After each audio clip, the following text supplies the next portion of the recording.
Kevin Jackson Radio Show.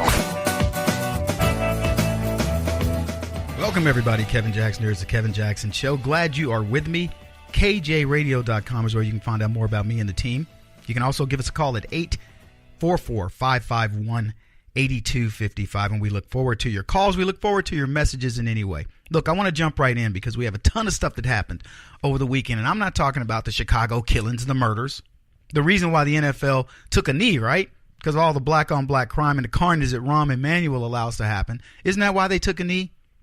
Yeah, so we'll talk about that a little bit. The ratings, Thursday night ratings came in. I didn't do the show Friday, as you guys know, because I've been swamped. I'm truly too busy. Glad that many of you are reaching out to help because we certainly need it. If you do want to reach out to us and volunteer in any kind of way, even if you want to throw a fundraiser together or you want to throw a couple of dollars at us, you can just go to KJRadio.com. Look, what's all going on here? Tom Price resigned. We had Will and Grace that came on TV. Did anybody catch that? Maybe we should talk about that a little bit. We had Hugh Hefner died while Brett was on the mic. Shaq, my millennial, was doing the show. So we had Hugh Hefner. I'll tell you my little Hugh Hefner story if you're interested. We had Dr. Seuss and all the brouhaha over Dr. Seuss. And you know what that showed? It showed what the leftists, what the NFL kneelers showed, who wouldn't dare kneel. Or I should say, talk about Obama being the issue of black-on-black crime or the reason for the black police. They wouldn't talk about the mayors of these cities, these Democrats, in some cases black Democrats. They don't talk about that. The hypocrisy of the left exposed in a kid's book. I mean, and it was glaring. Choose whichever one you want. It was so loud, you couldn't miss it. But the left missed it because they always miss it. We'll talk about, a lot of the things that are going on in the world that probably drive you crazy to some degree. And I mean, they do me. I wake up in the mornings and it was funny because I talked to lots of friends over the weekend. I'm very fortunate. We have a few conversations and we all say the same thing. The conservative people in America are reaching a point where they're no longer ready. We're not taking it anymore. And it's fun to watch you guys finally get backbones. I'm shocked sometimes at people saying, Kevin, I'm done. They're not, call me a racist, I don't even care. You're fighting back. Good for you. Donald Trump fights on your behalf every single day. He absolutely does. Anyway, look, let's cover, what can we cover quickly? Because the first segment's always kind of short. I don't want to just use it as a setup question. Hey, I'll tell you this. One of my friends called me up. She says, Kevin, I want to do a thing on Tea Party community. And I said, why is that? She says, because we learned that Facebook colluded with Hillary Clinton. And I went, yeah, saw that thing. We wrote a story about it. Zuckerberg met with the Hillary Clinton campaign, with Podesta, and the objective was to figure out how they could collude. Oh, they talked about Russia. I'm sure they talked about Hillary's yoga pants and, of course, Chelsea's wedding and, Hillary's fitness and Fitbits and all kinds of stuff. Grandchildren? Isn't that what Loretta Lynch and Bill Clinton talked about? Maybe Zuckerberg regaled Hillary with his grandchildren. Anyway, Hillary, back when I was a young buck and a millennial starting Facebook, I won't pretend to know what they were talking about. Yes, I will. That's not true. I know what they were talking about. They were talking about collusion. These guys, it turns out that Facebook, who claims that the Russians were doing all this hacking, it turns out the ads that they were running were pro-Hillary ads. So now there are people that want the Justice Department to look into this. They're saying if they were running pro-Hillary ads and doing it under the ruse that it was the Ruskies, maybe this was a big conspiracy of the Democrats all along. Let's paint this as if the Republicans are working with the Ruskies to up in the election for $100,000. I mean, doesn't that sound like something that the left would do, that Hillary Clinton, that the DNC, Debbie Wasserman Schultz, Donna Brazile, CNN, Barack Obama, all those crooked leftists would do? Act as if we're all innocent. Look at Facebook. Barack Obama has a meeting with Zuckerberg and says, hey, listen, there might be some things going on, these people trying to mess with the election, after he's already said it's impossible to mess with the election. But then he has a meeting with Zuckerberg, says, you might take a look at this. And Zuckerberg goes, I don't think that can happen. And then he has a meeting with Podesta and Hillary Clinton and goes, you know what? Maybe it did happen. I'm not sure. Let's talk about it. Because Zuckerberg wants a seat at the table. He wants to feel like, didn't matter who was president, it was Barack Obama, and Zuckerberg believed in his heart of hearts, like most of these knuckleheads on the left, that Hillary Clinton was going to be the president, so he was going to have an audience with not only Barack Obama, but with Hillary Clinton. And this is feathering the stage for Zuckerberg to run for president himself, right? Because what the world needs is a rich millennial white kid to be president. We need Richie Rich as our president, because we're all going to learn so much from him. Like how to cheat conservatives, how to beat up on conservatives. So Alicia and I were having this conversation. She says, Kevin, I'm writing this post, but conservatives don't know where to go. Can I send them over to Tea Party Community? I said, yes. So the more we talked about it, I explained to her how they got us in the kill zone. Facebook. We depend on the income. They cut me off for 9 days. Facebook did. It cost me thousands of dollars. Do you think Zuckerberg cares that this brother can't buy his baby new shoes? Of course not. He doesn't care. I'm a black conservative, and I don't fit the community guidelines is what they got me on. So then they reinstated me just a couple days ago. They reinstated me. My team says, hey, Kev, they reinstated us. But now we better go clean up all the articles that they don't like. And I said, what, you want us to delete it all? What do you want me to do? What do you want me to write? What does Facebook want? They want me to write all, cottontails and bubble gum and whatever else. Is that what they want me to write? What are you going to do? What would you do if you're making $50, $70, $100,000 a month paying your staff based on Facebook, and they come to you and say, look, we're going to cut you off for 9 days. You got to make payroll. I mean, I'm not making that kind of money on Facebook, by the way, but you got to make payroll. And they go, you need to start following the guidelines. What are the guidelines? Write nice things. Write fun things. Write things that make people smile. I do. I write about beating up on leftists. It makes a lot of people smile. No, you can't do that, Kevin. You can't do that. This is a safe space. Yeah, this is safe space. These are snowflakes, Kev. Come on. Come on, Kev. Okay, Zuck. I'll suck up to you, man. No problem. I ain't sucking up. Look, I get it. Let me tell you, 9 days of income hurts. It absolutely does. But you know what? God is good all the time. He'll make it up. I ain't worried about him. He's got a plan for Zuck. I don't know what it is. I don't like it right now, but I got to leave it up to the good Lord. We'll be back in just a bit. This is the Kevin Jackson Radio Show. Do you owe back taxes to the IRS or state? The secret to avoiding the IRS nightmare is to seek professional representation. My friends at Security Tax Associates provide the most cost-effective and ethical representation in the industry while helping to avoid seizures, levies, and wage garnishments. Security Tax Associates is here to ensure that the appropriate steps are taken to permanently eliminate any possibility of future tax burdens once and for all. For a free, no-obligation consultation, contact Security Tax Associates, 844-779-4177. That's 844-779-4177. 844-779-4177. Or visit them at securitytaxassociates.com.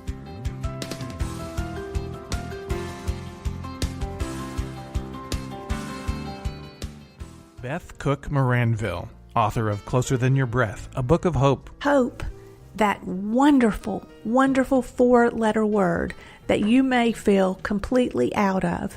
I wrote this book to give you great hope. It's not too late. If fetal position is an all too familiar place for you, I understand. If the next 60 seconds are too long, this book is for you. Wherever you are right now, whether you're dealing with divorce or death or sickness, take hope. You are going to make it through this pain. Don't roll your eyes.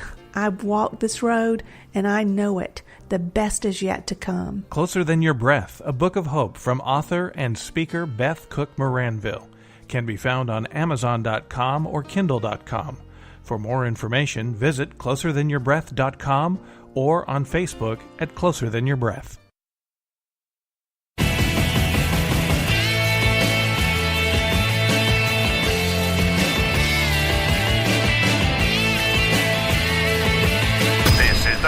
Jackson Radio Show.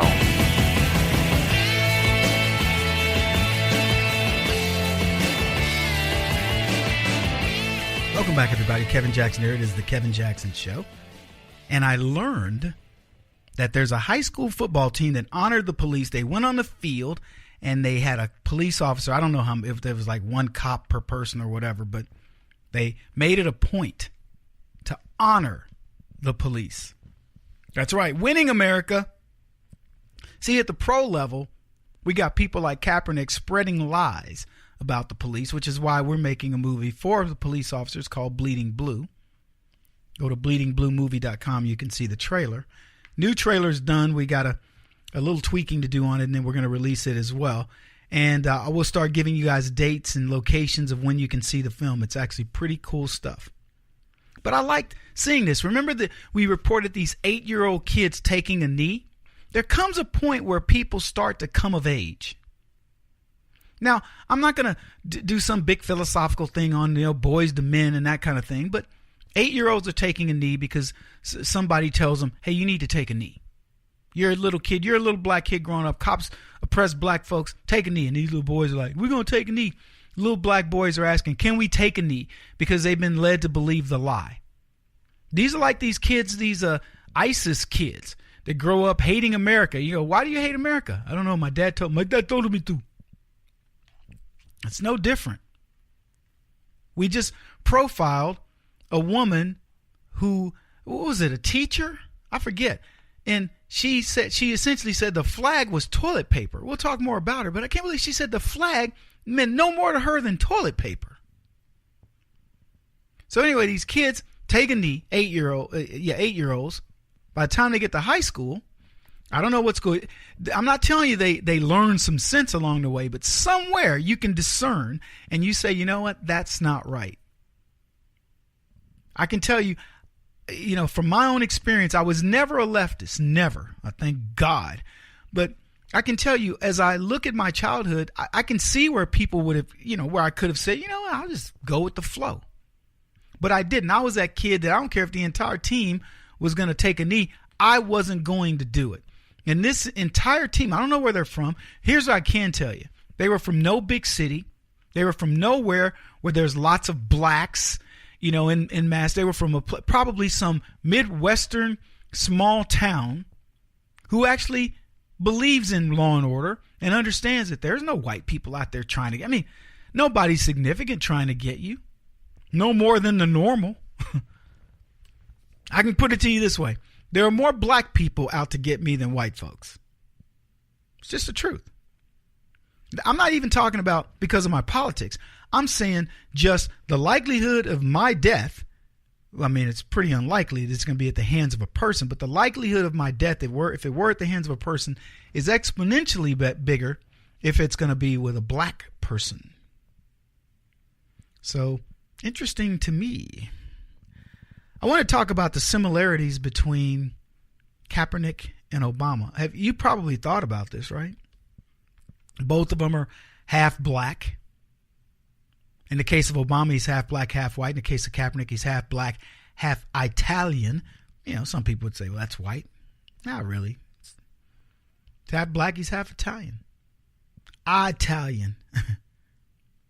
Both guys were adopted by white families. Barack Obama's African family, or his real daddy, Frank Marshall Davis, that family didn't adopt him. So his white family did, his grandparents did. So there's a Barack Obama living with his maternal grandparents, growing up in Hawaii. Woo! Tough to do that, wouldn't it be? Like versus the mean streets of Philly, or, the south side of Chicago. This Negro grew up in a lap of luxury, smoking reefer. So both of them are half black, half something else. Both of them were adopted by whites. Both of them went on to use their blackness to capitalize on something. Now, when I say Obama used his blackness, he used it for political sake because he wasn't good at much else. Kaepernick used his blackness, probably the athletic ability of his dad, And he took that to something. They share that in common. I mean, taking blackness to the next level. And then here's what they really share in common: stoking black hate. They share that. And I will tell you, Kaepernick doesn't hold a candle to Barack Obama in stoking black hate, but he apparently likes the concept of it, and so he's dabbling at it by way of sports. But here's what they really share in common. And I've talked about it, so this isn't going to be a surprise to you, but it's a surprise to a lot of other people. What they really share in common is black guilt. That's what they share. See, let me explain these kids. These kids that are biracial, if they're not raised right to respect the other side of their family, they become black and militant. And it's a very simple reason. They feel guilty. Barack Obama feels guilty in a strange kind of way that he got privilege of being raised in a white world. He also, now in his case, he knew there was no way to make any hay from that because he has no talent. The only talent he has is being a charlatan, being a fraud. So that's what he did. In the case of Kaepernick, he got exposed to blacks who told him, man, what are you? I'm black, man. No, I'm black. My mother was Italian. Okay, well, we'll claim you, but you got to be militant. He's like, well, how can I be militant when white folks have been so nice to me? I don't care. You got to be militant. Think about it. A dude named Kaepernick, Colin Kaepernick. We're not talking about Jaquan Mitchell, right?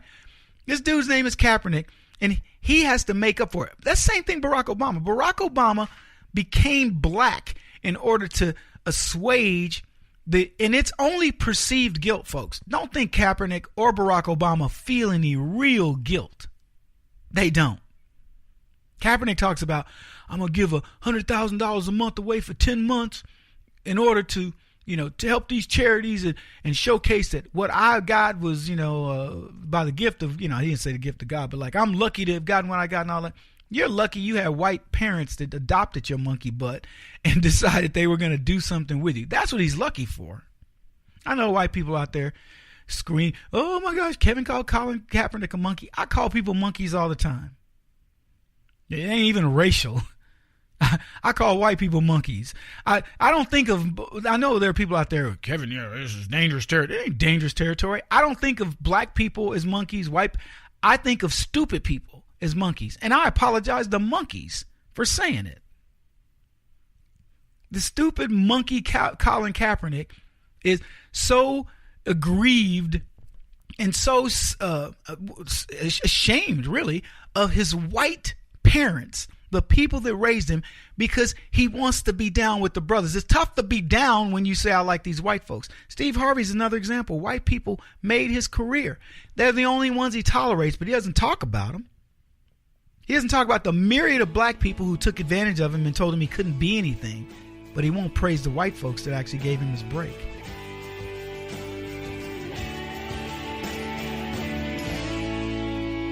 This is the Kevin Jackson Radio Show.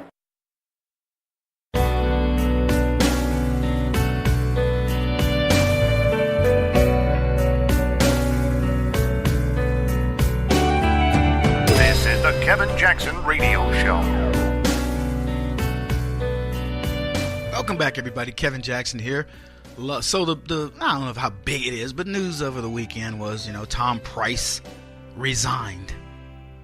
And I knew it was going to happen. No surprise here. None at all. You cannot cost taxpayers hundreds of thousands of dollars or whatever amount of money he spent on these private planes and expect to keep your job in the Trump administration. Trump is a blue-collar billionaire. He has the big jet. People know it. If you're part of the Trump organization as a business, I'm sure he'll shuttle you around. He's done it before. As the president of the United States, he has a fiduciary responsibility to the taxpayers. So he's got Air Force One, which, by the way, he's already saved us money on Air Force One, and he has to use that. But as far as everybody else is concerned, you got to take a commercial airline. You are not royalty. And I love this about this guy. When I heard that Tom Price partook in lavish travel as head of HHS, that's Health and Human Services for you leftists that know nothing about government, I knew shortly thereafter that he would hear those two words that made Donald Trump famous on The Apprentice: "You're fired." I know it's technically three words because it's a contraction, but you get what I'm saying. If you're going to drain the swamp, folks, your staff must set the example. We call it level setting in business. You come into a new organization, Kevin, this is your team, this is that and the other. You have a meeting, you say, guys, let me explain the ground rules. Don't know who was before me, don't know who might come after me, but I'm the man. I'm the El Jefe, the HNIC, that's the head Negro in charge. So let me explain my rules. 1, you will be here on time and you will obey the 3 ups. Get up, show up, and follow up. That's rule number 1. Rule number 2, we will all respect one another. Now, I don't know your jobs yet. I'm going to figure that out. But here's what I'll tell you. I'll respect you until you no longer deserve it.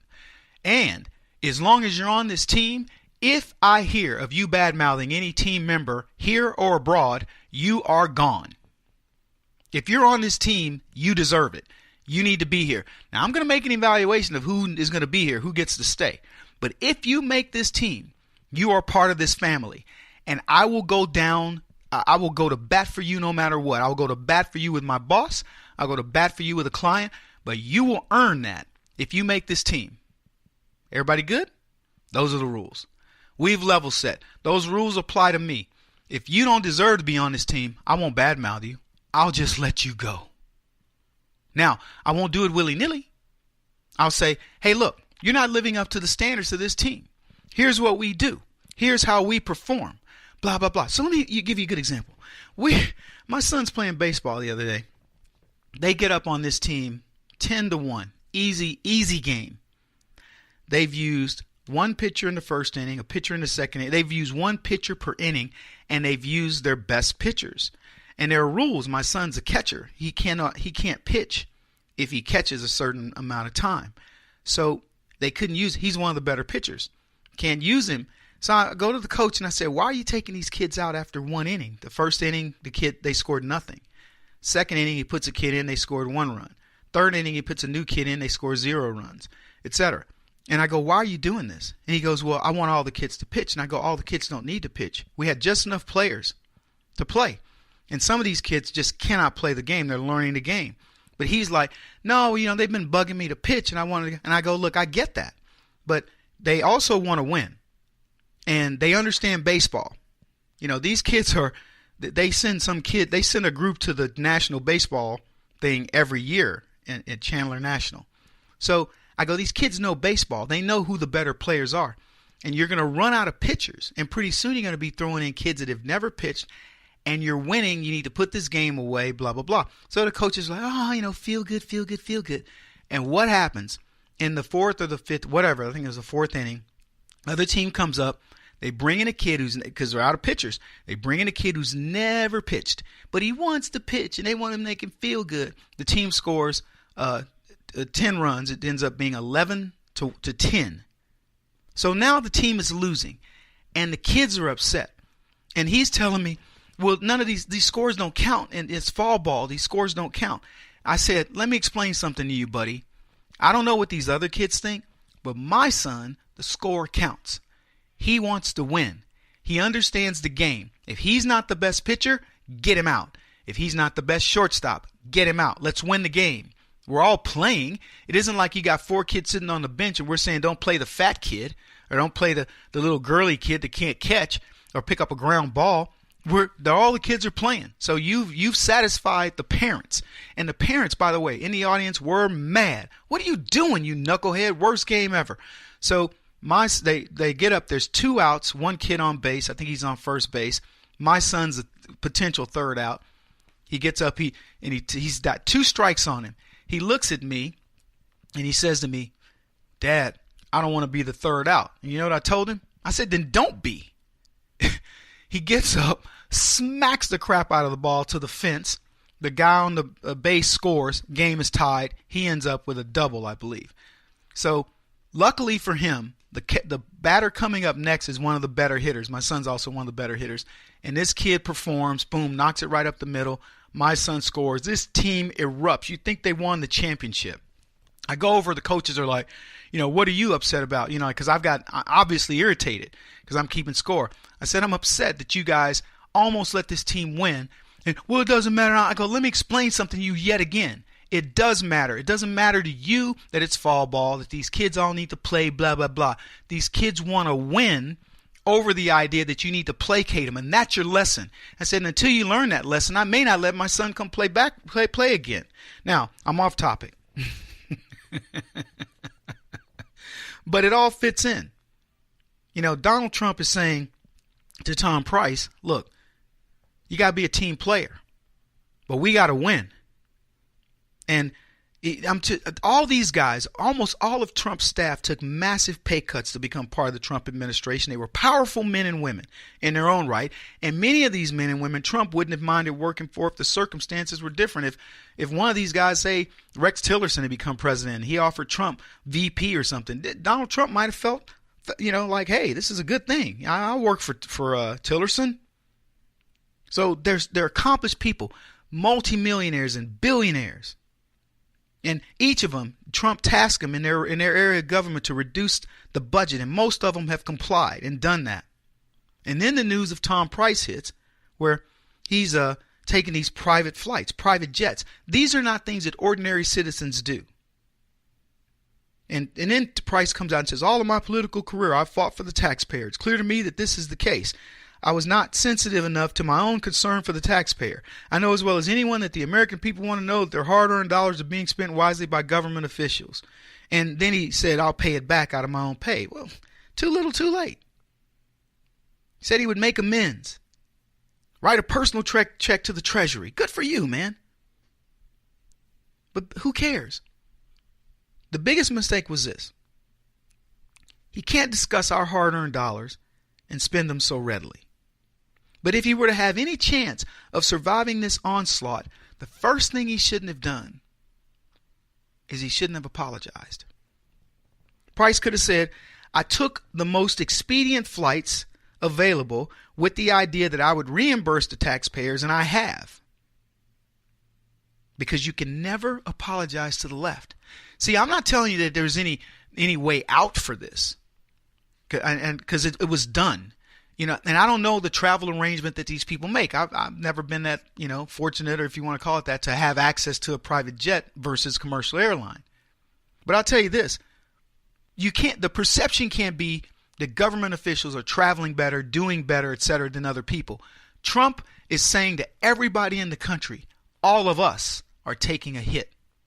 Trump donates his salary. Every person that I've seen on that cabinet makes far less money, and I would venture to tell you the majority of them are donating their salaries back to the Treasury or to charities of their choice. I don't know. Good, because you got to take the salary. Excuse me.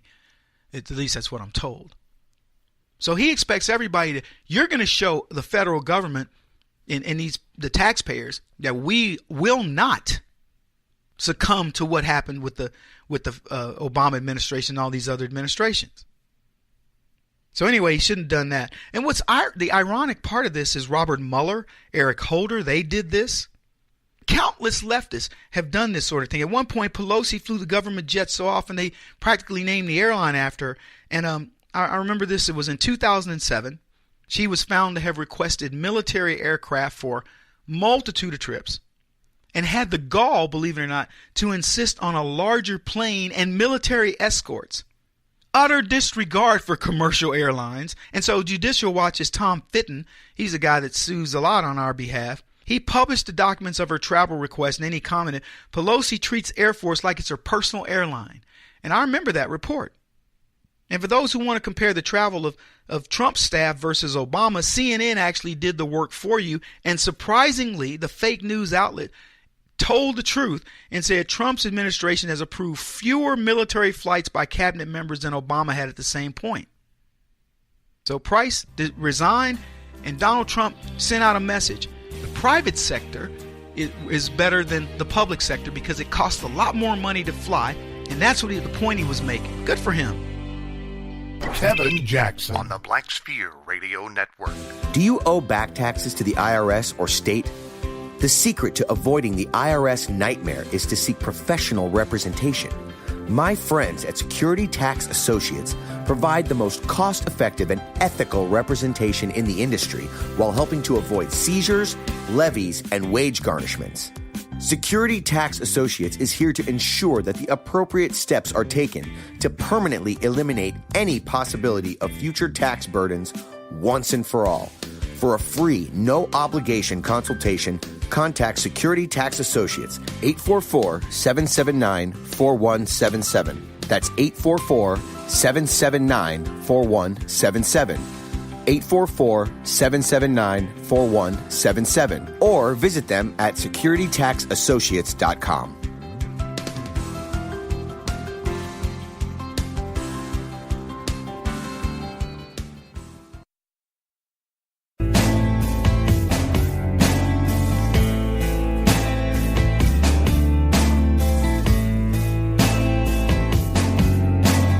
Putting an end to identity politics. This is the Kevin Jackson Radio Show. Welcome, everybody. Kevin Jackson here to Kevin Jackson Show. And I have said to you many times, imparted this knowledge upon you, dropped it on you, that the most racist people in this country are leftist, particularly black leftist. And people have looked at me and said, Kevin, what are you talking about? And then some of them, because you've been trained, some of you say things like, well, Kevin, I mean, come on, man. You know, black people can't be racist because they don't have power. You go with all this nonsense that you've been told. I was told that. I got told that when I was like 10 or 11 years old. You know who told me that? My dad, my biological father, deadbeat. So, well, son, black people cannot be racist because we don't have power. And I was like, what are you talking about? We don't have power. You know, if you're a black guy and you own a company, you can fire somebody. You can say, white boy, get out of here, and fire him just because he's white. Don't tell me you. I knew. I didn't have any studies. I didn't go look at academic novels and whatever, these papers and whatever. I knew immediately when he said that was the most silly thing that he could have said. My father was a member of the Black Panthers for a minute until they started getting shot at. Then he decided he didn't like it. And then he was an inmate at San Quentin most of his life. And everything he learned from the sources that you would never teach your child. Crazy other blacks on the street or people from the joint. People he was in prison with. Yeah, I'm going to drop some knowledge on you, son. You know, I was in prison with Ray, and here's what he told me. Where did he learn that? From the prison library? Man, come on. It's embarrassing for me to even tell you these it is what it is. I'm not going to be mad, like, oh, I'm sorry. It was stupid stuff. It reminds me of this clip we play from every now and then. This guy gets out of prison and he says, yeah, like prison habits, man. He's like, hey, man, do we know FedEx, fool? Stuff like that when he's looking out the window, asking his roommate, do we know FedEx? Because, these guys are looking like, do we know this guy before we start talking to him or whatever? Just crazy stuff. And that was the way my dad was. He would tell me that I remember he thought I stole money from my uncle, which I didn't. And my uncle was mad at me. And he walks up to me and instead of being mad, had I stolen it, he says, hey, look, I have some money. If you want me to give you this money, you can go get it. And I was like, you must be kidding. First of all, I don't steal. I don't steal from family. And the way to remedy it isn't to tell me, well, look, if you stole, here's the money to go pay it off, but don't steal. Your job would have been to say, he stole. Look here, Robert, my uncle, he stole from you, and I will never allow this to happen again. And I've read him the Riot Act. That didn't even cross this fool's mind to read me the Riot Act. He's going to bail me out. I know you ran that person into that car because you were drunk and, high on, methamphetamine. So here's the money to go pay for the person's car. And what was so funny is my dad looks at me like, why you mad? And I'm going, because you fool don't even know how to be a father.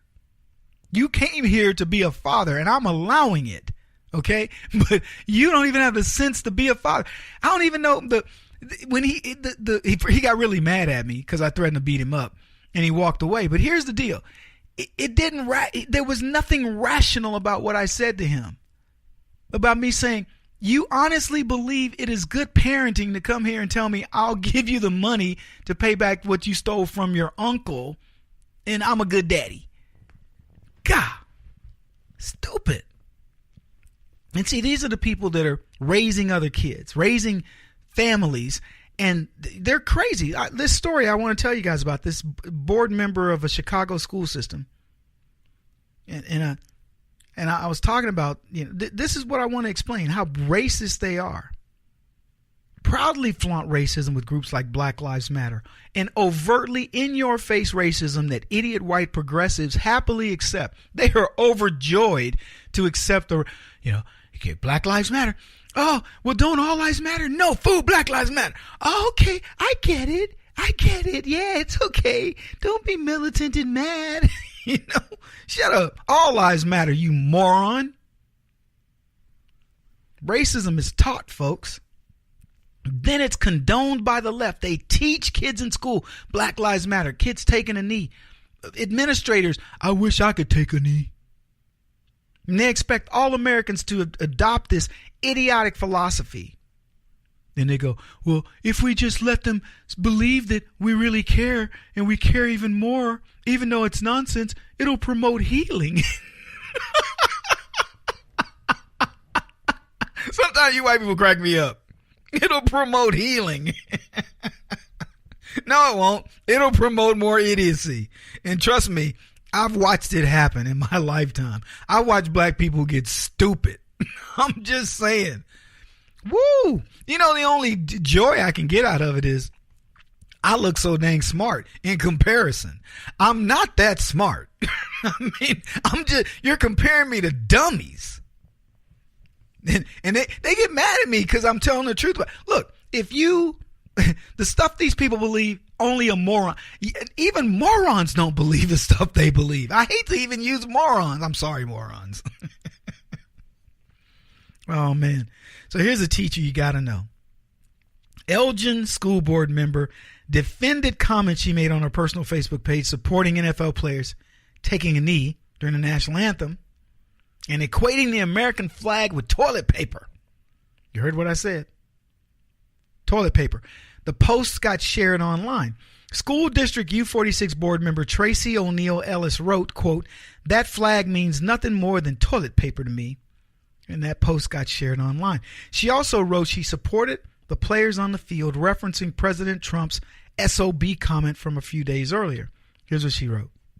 "And I promise you, I would take a knee at school board meetings if doing so would not be disruptive to kids and a distraction to work we need to do for them," she wrote. Nah, whatever. You ain't fooling me. She ain't got the guts to take a knee because she doesn't want to lose her job. See, Kaepernick, he doesn't either. He came back later and went, if y'all hire me back, I promise I will stand for the national anthem. You sellout. Let me tell you something. If I say I'm going to take a knee for something, you're not going to get me to stand for it. Period. If I'm for it, whatever it is, and I decide the course of action, I'm not going against it. And there's no amount of money that'll do it. Kaepernick, look at somebody to pick me up. I'll do it. Please, massa. But then they'll call me Uncle Tom, which, by the way, is a compliment. But still, they think it's derogatory. But they go, "You stepping fetch it, Negro." Really? I'm stepping fetch it? I'm the guy that has given up mega millions of dollars. I've given up mega millions. Anyway, you can bet if Obama was still president, that chick would happily take a knee and then claim to fight the power. Yeah, lose her job. Now we get to where Ellis becomes a victim. She says this in a phone interview. She says, "Hateful, mean-spirited, scary." Reactions she heard from some in the community proved her point that peaceful, if controversial, protests have many becoming unhinged. This is a woman that believes that the little hate mail she's getting is a big deal. She wasn't surprised someone leaked her original Facebook post given, quote, "It is Facebook. It's not like I can post anything and it will have ultimate secrecy." She's trying to criticize Zuckerberg, who is all about the leftist. Flag means nothing more than toilet paper. So a couple things stand out. First, her being attacked for her views is obviously new to her. And let me explain why. Under Obama, nobody dare speak out against such leftist psychobabble. No, it's an echo chamber of ignorance. That's what I describe it as all the time. Second, it appears that Ellis expected secrecy on social media, but who does she think, quote, leaked her post? I suspect it's one of her friends who's been dying to get even. You have to think that there are plenty of people who've suffered decades of abuse at the hands of leftists like Ellis, and they want their comeuppance. Now, if you think Ellis has taken her Kaepernick moment to heart and now loves America, think again, because here's what she says. My point, because she was asked, did you regret making the toilet paper analogy? And she said no. She said, my point was to convey the message that the flag doesn't mean anything to me. I could have just said that and not used the analogy. See, I get it. Leftists hate America. And leftist blacks hate America the most. But listen to almost all these NFL thuglites, that's what I call them, and the ones who take a knee, and they say the same thing. This was not a protest against the anthem or the flag. I'm calling BS on that, folks. That's a lie. That is exactly what it is. And every time you see one of these stories, I promise you there's 50,000, if not 100,000 more of people like this chick Ellis who hate this flag, hate this country, hate you, hate conservatism. They just got nothing but hate. He won't stop until he's the top-rated radio talk show host in America. What kind of weird competitive freak are you? This is the Kevin Jackson Radio Show.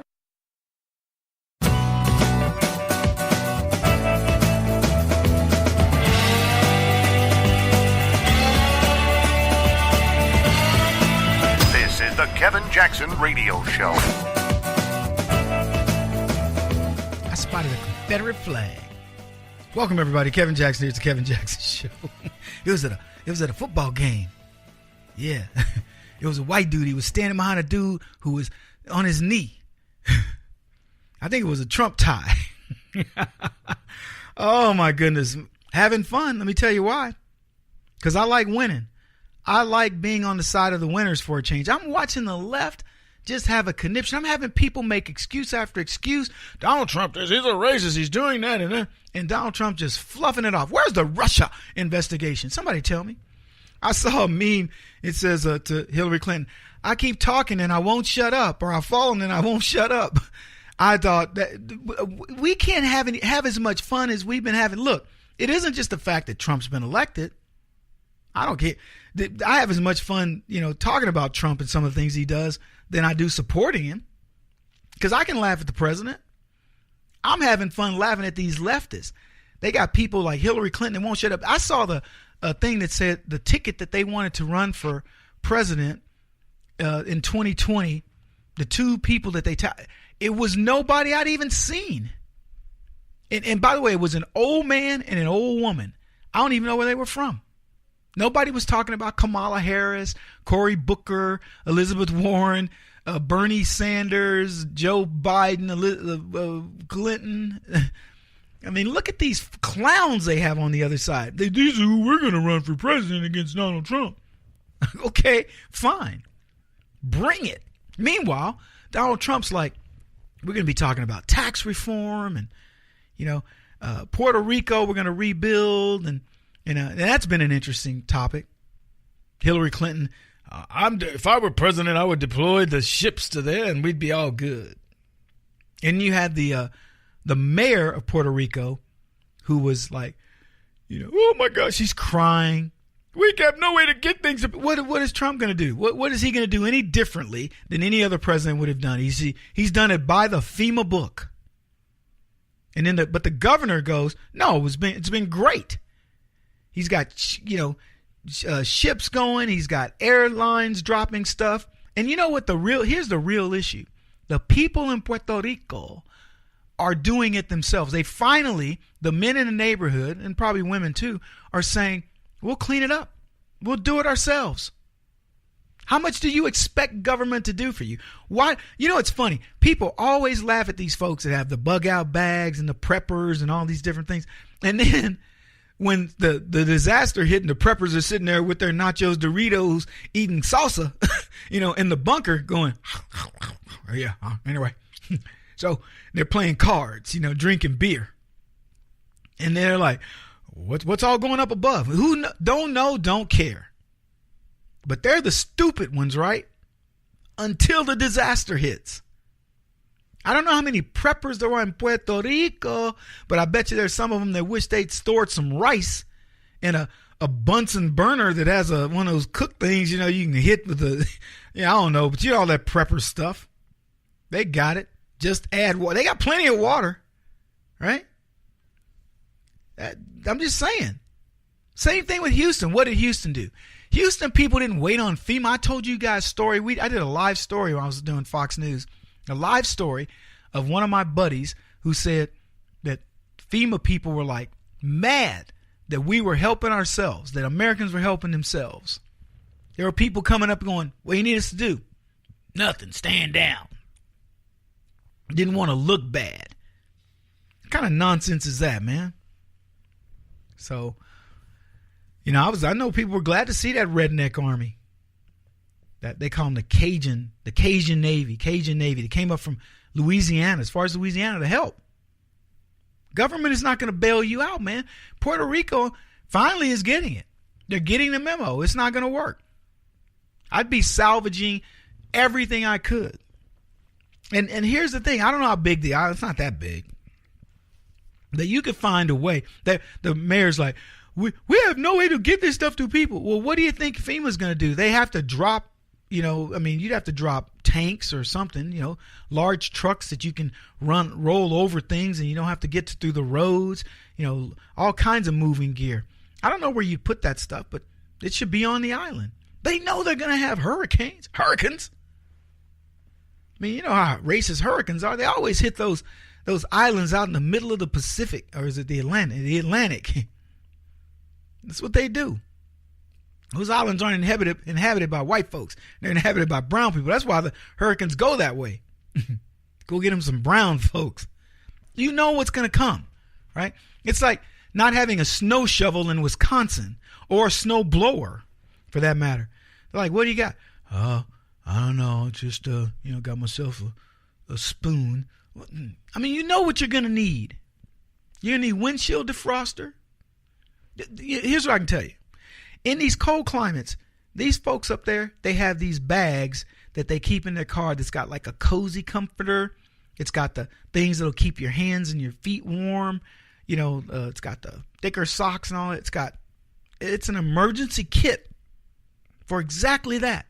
If you're stuck in your car for a certain amount of time and you don't want to end up an icicle, you better have one of those, those thermal outfits that'll trap your heat, because you don't know when you're going to get rescued. So, but everybody's trying to make, hey, the president didn't do a good job. They actually said, this is Donald Trump's Katrina. They want so bad for this guy to fail. This is his Katrina. Okay, what could he have done? Is that the worst storm that ever hit Puerto Rico? The answer is no. Of course it isn't. So they want it to be his Waterloo. It isn't going to be his Waterloo. Get over yourselves, leftists. We got a lot to talk about. Really do. I'm not going to cover as much football this hour we will. But in the final hour, we're not going to cover much football, because I do want to talk about some other things. I want to talk about leftism, some obscure stories. Maybe you've heard them, maybe you haven't. So we'll get into those. Hugh Hefner died while I was out. And, it's funny because I saw that and it was a mixed emotion thing. I mean, I wasn't happy that he died. I mean, we all got to die. So it is what it is. But I'm not saying it was mixed emotion like I wish he, I'm happy that he died and I'm not happy that he died. It's not that. It was mixed emotion over his impact to me. And I want to share a story with you about Hugh Hefner, and hopefully, to give you some insight. But I think a lot of people, it is a torn thing, because I see the revolution that he created, and I don't know many kids, many young boys that didn't want to be Hugh Hefner at some point. But we changed our mind, and I'll tell you why. This is the Kevin Jackson Radio Show. Do you owe back taxes to the IRS or state? The secret to avoiding the IRS nightmare is to seek professional representation. My friends at Security Tax Associates provide the most cost-effective and ethical representation in the industry while helping to avoid seizures, levies, and wage garnishments. Security Tax Associates is here to ensure that the appropriate steps are taken to permanently eliminate any possibility of future tax burdens once and for all. For a free, no-obligation consultation, contact Security Tax Associates, 844-779-4177. That's 844-779-4177. 844-779-4177. Or visit them at securitytaxassociates.com.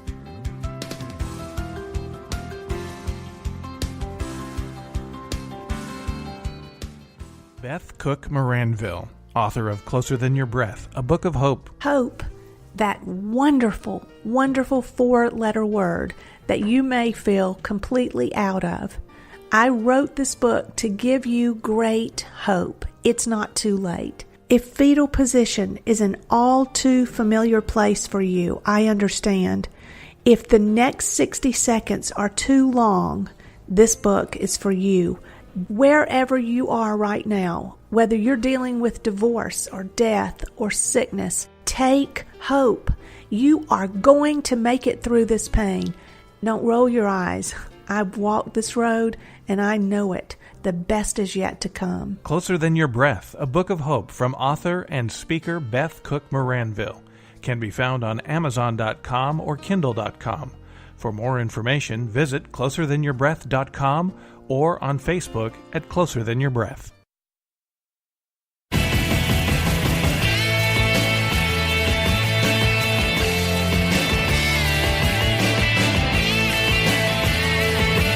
This is the Kevin Jackson Radio Show.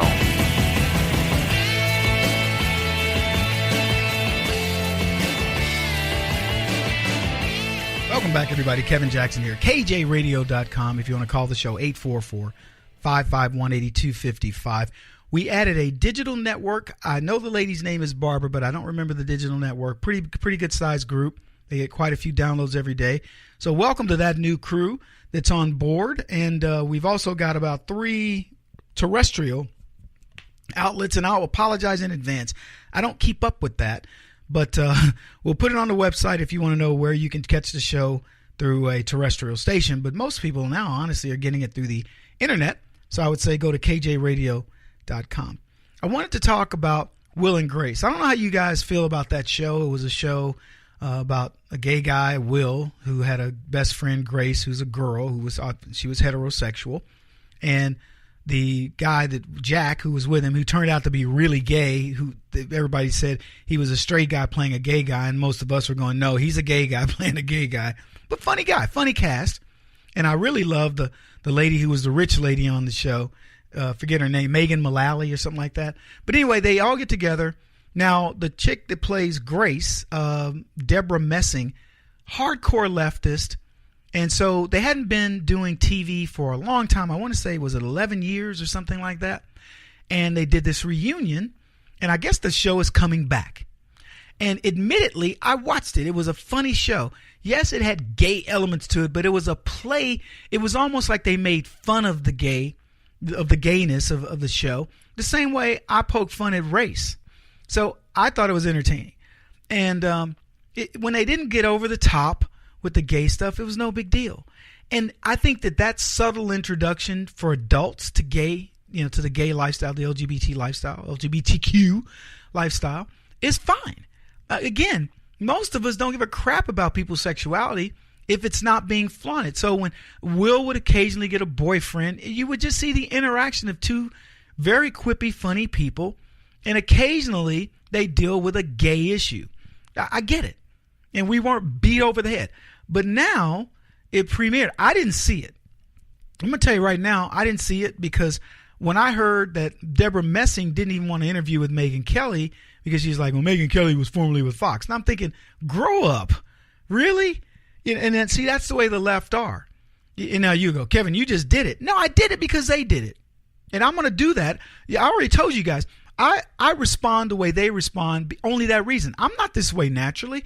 I don't care if Deborah Messing is a flaming leftist. We can have a conversation. I had a conversation with a guy the other night, mad at me, because he says, Kevin, I don't understand how you have these views, and we need to talk man to man. Because I said, let's do it on the show. No, I don't want to do that. I want to go man to man. So we did. We talked issue by issue. And you know what happened? He freaking changed. He got off the line going, dude, man, Kev, I got to admit it. You know a lot more than I do. Of course I do. It's what I do for a living. But I'm happy to talk to you about it. And for the record, if he had taught me something, I'd be telling you. But he didn't. It isn't me trying to go, ooh, I'm so smart. I am pretty smart, but it wasn't that. Anyway, here's what they said about it. The premiere episode of NBC's reincarnated Will and Grace was essentially a 30-minute anti-Trump infomercial on Thursday night, and conservatives have taken notice. The first episode of Will and Grace in 11 years referred to First Lady Melania Trump as a hostage, portrayed by Midwesterners as people who didn't eat vegetables until Michelle Obama came along, and featured Deborah Messing's character Grace complaining about the results of last year's presidential election. Now, I'm going to stop there for a second to just tell you, Hollywood was waiting. Here you've got the reunion of an ensemble cast that really was a very good cast. I won't call it the Carol Burnett show, but it was fun. It was a fun show, and I can attest to that because I watched it. And they come back, and what do they want to do? Instead of picking up on just the normal, things of life, they decide to make it bash Trump. So they say this: Grace has somehow landed a job redecorating the Oval Office because Trump, quote, has been pouting that his office is a real dump. After a subtle jab that Melania wouldn't hire anyone for the job who is pretty enough to attract the president, Grace and her assistant headed to the White House, where the show mocked Kellyanne Conway's infamous couch photo, and President Ronald Reagan's Alzheimer's disease. Grace is told Trump wants the Oval Office, to look like he's there from time to time. Another obvious shot. Now I can stop there and tell you, I'd be done. I don't know how much of this you watched, but I'd be done. First of all, let's be realistic. If you don't like the president and you're not a fan of his, you're not going to be decorating the Oval Office. So sitcoms are supposed to be some sort of a situation where you can at least have a dose of reality. And then to just use it as your backdrop so you can bash Trump, not funny. Even looking at this, I'm just telling you right now, I know this show. I wouldn't have laughed. Even with the laugh track, I wouldn't have even gone, It says People magazine even published a list of all the times the show ripped Trump. People published this list. The premiere episode did well in the ratings department. 10.2 million viewers tuning in, making it the most watched scripted show on television Thursday night. Scripted show. That's funny. The Wrap's senior TV reporter Tony Maglio believes future ratings could depend on how viewers who side with the show politically, whether they do or they don't. I will tell you this: I won't watch it. I was a watcher. Now I heard Abby Huntsman, who's a friend of mine. She's on Fox, and Abby made a great point. She says, generally, you think these shows would make it and say, let's at least balance it to get the most audience. And you certainly would think a show that's dealing with an issue like LGBTQ and has found a very good formula for making people soften on it, if you will. And they blow it by beating up on Trump. That to me doesn't make sense. Who in Hollywood, that's why I call him Holly Weird, but who in Hollywood Weird would actually not see the long range play here?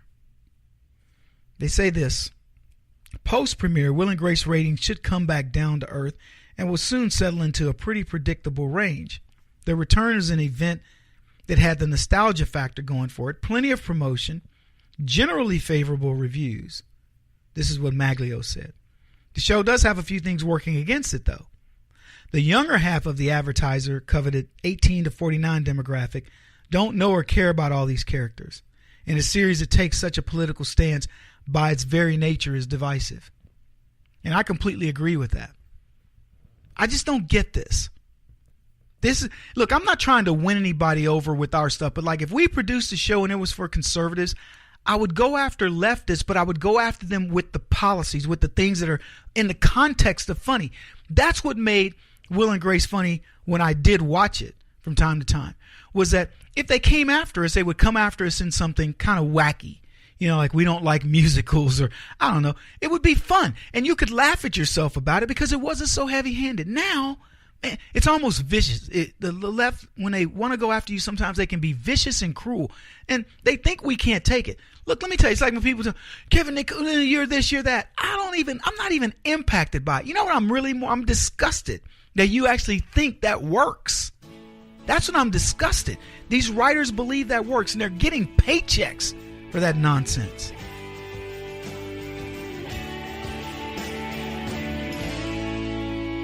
This is the Kevin Jackson Radio Show.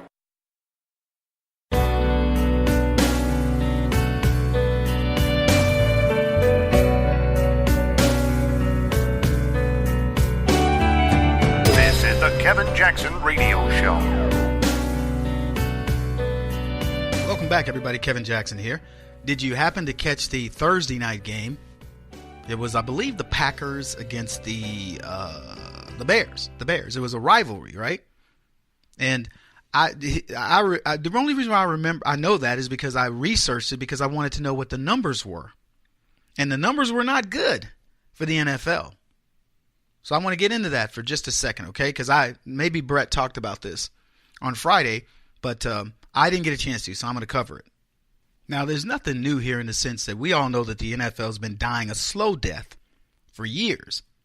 And part of the reason is the PC nature of the sport. My coach used to say, look at these players today. He goes, they need to play football when you walked off the field and you folded up your helmet and stuck it in your back pocket. And they went back to work.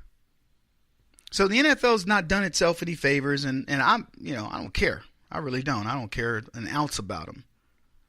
But the Trump effect has really got them spinning. It's accelerated the death spiral. That's what I call it. And what should have been a boon for the NFL on Thursday, they got a series of disappointments. Thursday night football.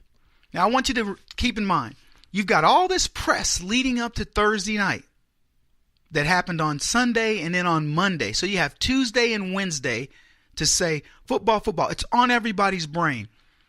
Goodell could have come out, Roger Goodell, the NFL commissioner, and he could have said, you know what, guys?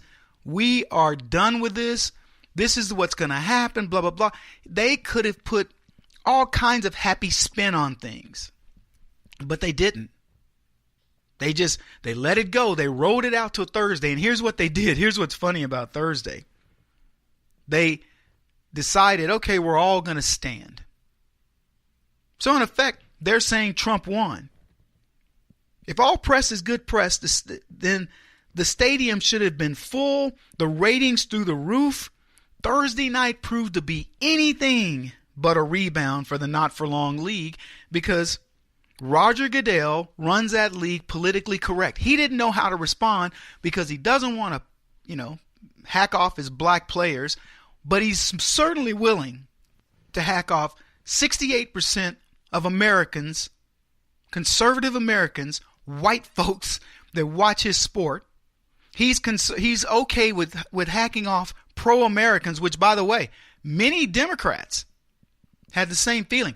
I don't believe this was a conservative or a liberal issue. I believe this was an American issue. See, these are the types of things, folks, that I tell you, I love to watch because this is one of these deals where leftists see themselves. You finally get a chance to say, here's the mirror. Here's what you've been supporting all this time. Deadline described the game. Let me read this to you. It says, there were weather issues, national protest concerns, a helmet-to-helmet hit from Chicago Bears Danny Trevathan that put Green Bay Packers receiver Devontae Adams in the hospital last night on the season kickoff of CBS's Thursday Night Football. Despite all that and a 47-minute delay after the first quarter due to lightning, Green Bay beat the Bears 35-14 at Lambeau Field. The weather couldn't slow the Packers down once the game restarted, and the players and fans alone linking arms in unity. No one took a controversial knee last night during the Star Spangled Banner. Now, what I noticed about that was when I read the story, because I didn't watch the game, and I'll tell you a little aside here in a second. But what I noticed about it was this is one of the NFL's biggest rivalries. It's Thursday night. Not a lot of competition on Thursday night. That's why they chose the night. And it doesn't go well. The NFL's capitulated to Donald Trump after everybody coming down on Donald Trump. He's a racist. They all stand in unity, locking arms or whatever. Now somebody said, oh, they didn't have their hands over their heart. Nobody took a knee. So if we're looking at winners and losers, the NFL lost because they blinked. Now, it was still not a good result for CBS and the NFL. This is the article continuing. He says, as the matchup went late and delivered a 9.9 of 18 in metered market ratings. That's down 13% over 2016's Thursday night opener on CBS and NFL Network when the New York Jets beat the Buffalo Bills 37-31. In the first of 5 Thursday night footballs that CBS has this year, last night's game was shown on NFL Network and made its live debut on Amazon Prime. Now, if you're thinking, well, there's lots to compete against with the NFL, and the game proved boring, maybe that's why people didn't watch, well, think again, because Deadline points this out. On a night of no competition from the other networks, with a matchup being shown live on Twitter, last year's September 15th CBS kickoff game ended up with a 15.4 million and 5.4/24 rating among adults 18 to 49. The start of the season of Thursday Night Football on the House of Moons, those 2016 numbers were a 27% and 29% fall, respectively, from the 2015 debut. So they've lost 27% and 29% effectively on Thursday Night Football year to year based on the ratings with no competition. Last year, they had the presidential debates and a bunch of other stuff. And they even talked about it. That was sucking the air out of it. They had an excuse. They said, as for Thursday's overnight numbers, the latest decline comes as the league, broadcasters, and cable networks are biting already chewed nails over last year's ratings and what could be coming down the line. While ratings this year overall are actually up a tiny bit over last year, the 2016-17 season saw a 10% decline from the year before. That's a big hit for the big money league, and the sting is being felt again with the likes of heavyweight Sunday night football hurting this year. Then there is the increased political spotlight in the unusually conservative NFL after President Donald Trump called for a boycott of the league and berated players for following now ex-San Francisco 49er Colin Kaepernick publicly protesting police brutality and racial injustice by not standing for the national anthem. Last night's linking of arms by both teams was an attempt to deflect some of the attention. So not only was the NFL in its own little bit of free fall, and they claimed that they said the usually conservative, what they're talking about is the NFL from decades ago. Now look, I'm all about the safety of players. I'm one of my good friends, he's not a good friend, but he's a friend, Jay Novacek, his wife, they're big into the whole concussion thing and all that. And I understand it. But there are people that would play this sport if you told them they were going to get a concussion and be a mushhead at the age of 50, they'd still do it. You know, look, and there's only so much safety you can do before it's no longer a game. So, but I understand that. I'm not debating that. But is everything got to be a social justice thing? Look at what you're doing. You know, I mean, it's OSHA. Look, you either want to play football and you know you're going to be running into somebody at a combined speed of 40 miles an hour, or you don't. Because nobody's going to twist your arm to go make millions of dollars. And I guarantee you, for every one of those guys that says, I'm not doing it, if I only knew, I rarely heard a person say, and I got a lot of professional football player friends, I'm going to say, I don't believe I've ever heard any one of them say, I wouldn't do it again. They loved it. So no competition, folks, during the Thursday night game. Worst Thursday night game in a long time. Worst Sunday night ratings. Let me make you a prediction. This Monday, it's not going to be good. Sunday night, I haven't looked at the ratings, but I can guarantee you they're down. Until the NFL gets it through their thick head that, we're royally pissed, don't expect things to change very much. I was at my son's baseball game. I forgot that this game was even on. And I heard one dad, the score was like 35-7. It was a blowout.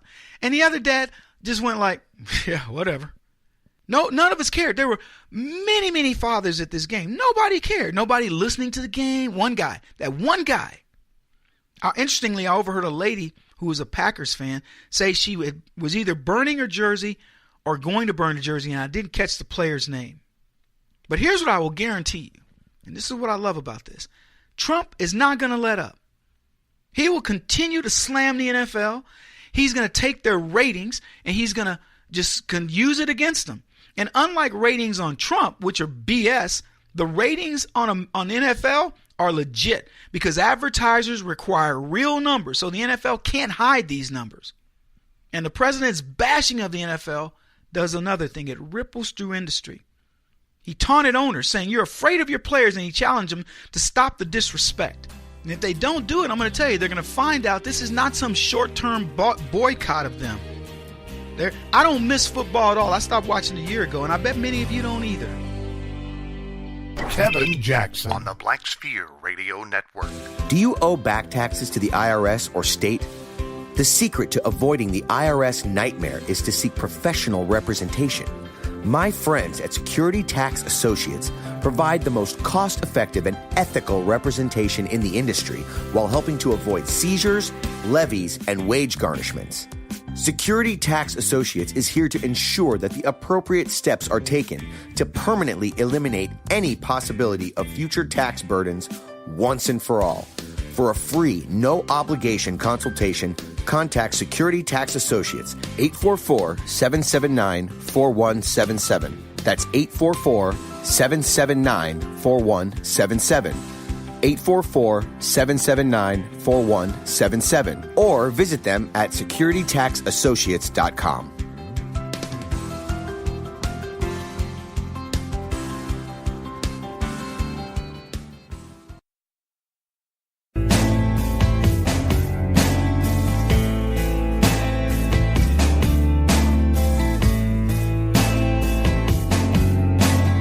Putting an end to identity politics. This is the Kevin Jackson Radio Show. Welcome back, everybody. Kevin Jackson. It's the Kevin Jackson Show, KJRadio.com. And you know what I love about right now, this time in our lives? We are finally winning. Now, I told a story earlier about my son at this game, and the kids were up 10-1, and they just let every little pitcher go, and they like, well, Kevin, it doesn't matter what the score is. They don't keep scoring this and that and the other. And I was like, yeah, but the kids do. They know when they've won a game. They know when you've blown it as a coach. Win the game. Look, I'm not one of these dads that says the kids have to win every game. I'm not that dad that's like, you kid, I'll kill you. I'm not that dad.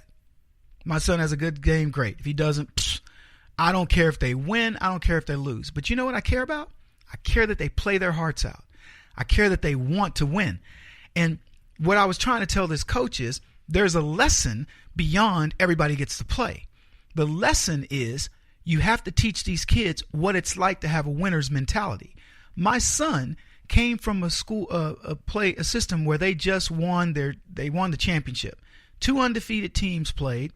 My son's team ruled the other team, meaning they beat them by 10 runs. I think in the 3rd inning, it was over. Quickest championship game they had. They ruled them. So it was just, and my kids, they learned how to win.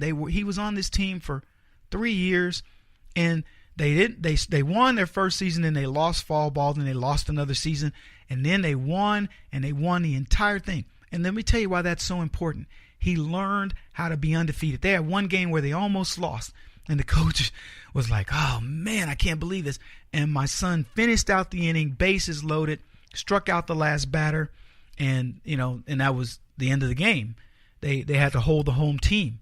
But if those guys had gotten any hit at all, it was one run up, it was going to be tied, probably a win, because you know how kids are. But my whole thing is you got to learn how to win.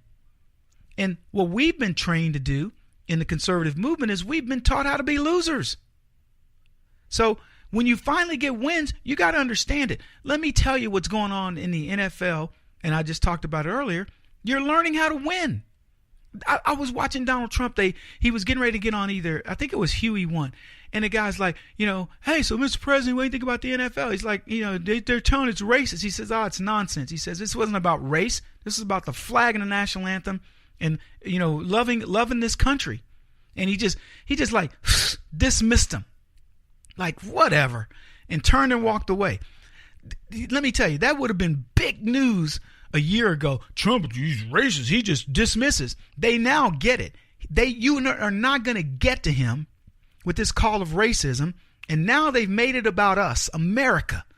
And you have come to the fore and said, you know what? Doggone it, you NFL, you people calling us racist. Screw you. 70% of white folks are watching the game that 70% of black folks play, and you dare call us racist? Screw you and the horse you rode in on. And you know why you have that attitude? One, it's sane, and two, you're finally learning how to win. And let me tell you what's going on with the NBA. Because in case you're not keeping score, folks, I'm about to let you know it's 3-0. NASCAR preemptively told its drivers, you will stand for the national anthem or you won't drive for NASCAR. Do I really need to go back and explain the NFL? Are we good there? And Thursday night's matchup with Green Bay and Chicago took place. I told you this already. Nobody took a knee. You think that was by accident? You think there was nobody over there that wanted to say, I'll show solidarity, blah, blah, blah. Let me tell you what happened. Coaches, the NFL, the league called the coaches and said, look, enough. The coaches called, league called the owners. The owners called the coaches and said, enough. And the coaches told the players, you want to affect your income, you want to be a part of this team, you take a knee, it's over. And that's what happened. That's you winning. Yeah, you can feel good about it. Go on, take a minute. Because I feel doggone good about it. I talk about race. What have I told you? I've told you guys, if I don't ever have to talk about race again, I promise you, I have plenty to talk about. I'm not a one-trick pony like Al Sharpton or Roland Martin or some of these other race pimps. I can talk about anything. I have no problem getting race out of the repertoire, but I keep telling you how important it is and how important it is. If you want me to quit talking about it, I give you the NFL.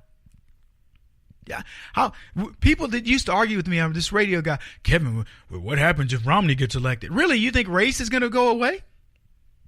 What happens if Obama's I go, look, it doesn't matter who's elected.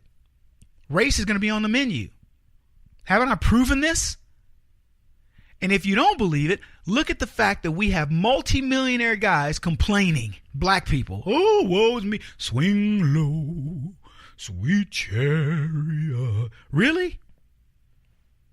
So the NFL, they brought it on themselves. You know, the patient was sick, has been sick for some time. President called the NFL out for their blatant disrespect of the flag in the country, and ticket sales and player endorsements plummeted. Online ticket reseller TickPick told Secrets, this online rag, that sales dropped 17.9%, far more than the usual 3-week fall. 17.3% decrease in the NFL orders compared to the previous week. We've seen a massive decrease in NFL ticket purchases this past week in comparison to years past. Week 3 seems to usually have less ticket orders than week 2, but this year's purchases are down more than 7% from this time last year. That's the Trump effect. I don't know if you can put that number on it, but that's what they show. Ticket sales in the tank, ratings embarrassing, and it's early in the season, folks, and things are bad. But I'm telling you right now, it's going to get worse for these morons. And then, for the third sport that decided to challenge Donald Trump, we had the brouhaha that's been building between Stephen Curry and President Trump. The NBA's champion basketball player, the star of the Golden State Warriors, recently had his invitation revoked by the president because he disrespected the president. He disrespected the office. Now, I'll ask you this. On the backdrop of everything that's going on, you think Stephen Curry wins or you think Donald Trump wins? Just curious. What do you guys think? Exactly. Yep, basketball ain't winning this. NBA's not winning this. Let me tell you something. I can report with great confidence that Curry will not win this battle because the NBA has already seen enough. They watched how Commissioner Roger Goodell got caught in the locker room screwing the pooch. And the NBA wants no part of that, baby. Woof, woof. If you think the NBA wants to buck Trump, then buck you. You're delusional. I did say buck, for those of you listening. According to the Washington Post, they obtained a copy of a communique that the NBA issued to owners. It was effectively an edict. They sent a memo to all 30 teams on Friday reinforcing its rule that players and coaches must, anybody want to help me here, stand for the national anthem. Oh, say, can you see? Yeah, they got to stand for the anthem. And look, when has this ever been in question? Seriously, I've seen guys have, put their hands behind their back and kind of look down. I've seen guys stand there with, don't put their hand over their heart. I can't recall in any professional sport somebody going, I'm just not going to do it. But till Colin Kaepernick. NBA Commissioner Mark Tatum sent memo to owners, team presidents, and general managers. Note, the NBA nor the NFL needed to send the memo to fans. See, we respect the flag and the anthem. And as I said, President Trump said, you're going to succumb to your players or you're going to run your businesses. See, the president knows America, and he knows the majority of us, those who actually work for a living and have the cash for extras, aren't going to tolerate. I'll get it out. Not going to tolerate disrespecting this country. And so the NBA has sent a stern message. We're not going to kowtow to terrorists. See, because that's what it is. You have a product, and these guys are like, well, we're the product. They got to do what we say. Fine. Watch what happens. If you go sit out, I'll watch lesser basketball, and I'll pay to see it. I haven't paid to see a basketball game in years. But if you want, I will pay to see a bunch of scabs come in and play if they will salute the flag. Stand up. And by the way, I say to baseball, you want a piece? Make it 4-0. Technically, it would be 5-0, except that Floyd Mayweather came out and said, I support Donald Trump. Said he got out there and he did his job. And Floyd Mayweather's right. He's right about that and supporting the president, and these other black kids can learn something from him. He won't stop until he's the top-rated radio talk show host in America. What kind of weird competitive freak are you? This is the Kevin Jackson Radio Show.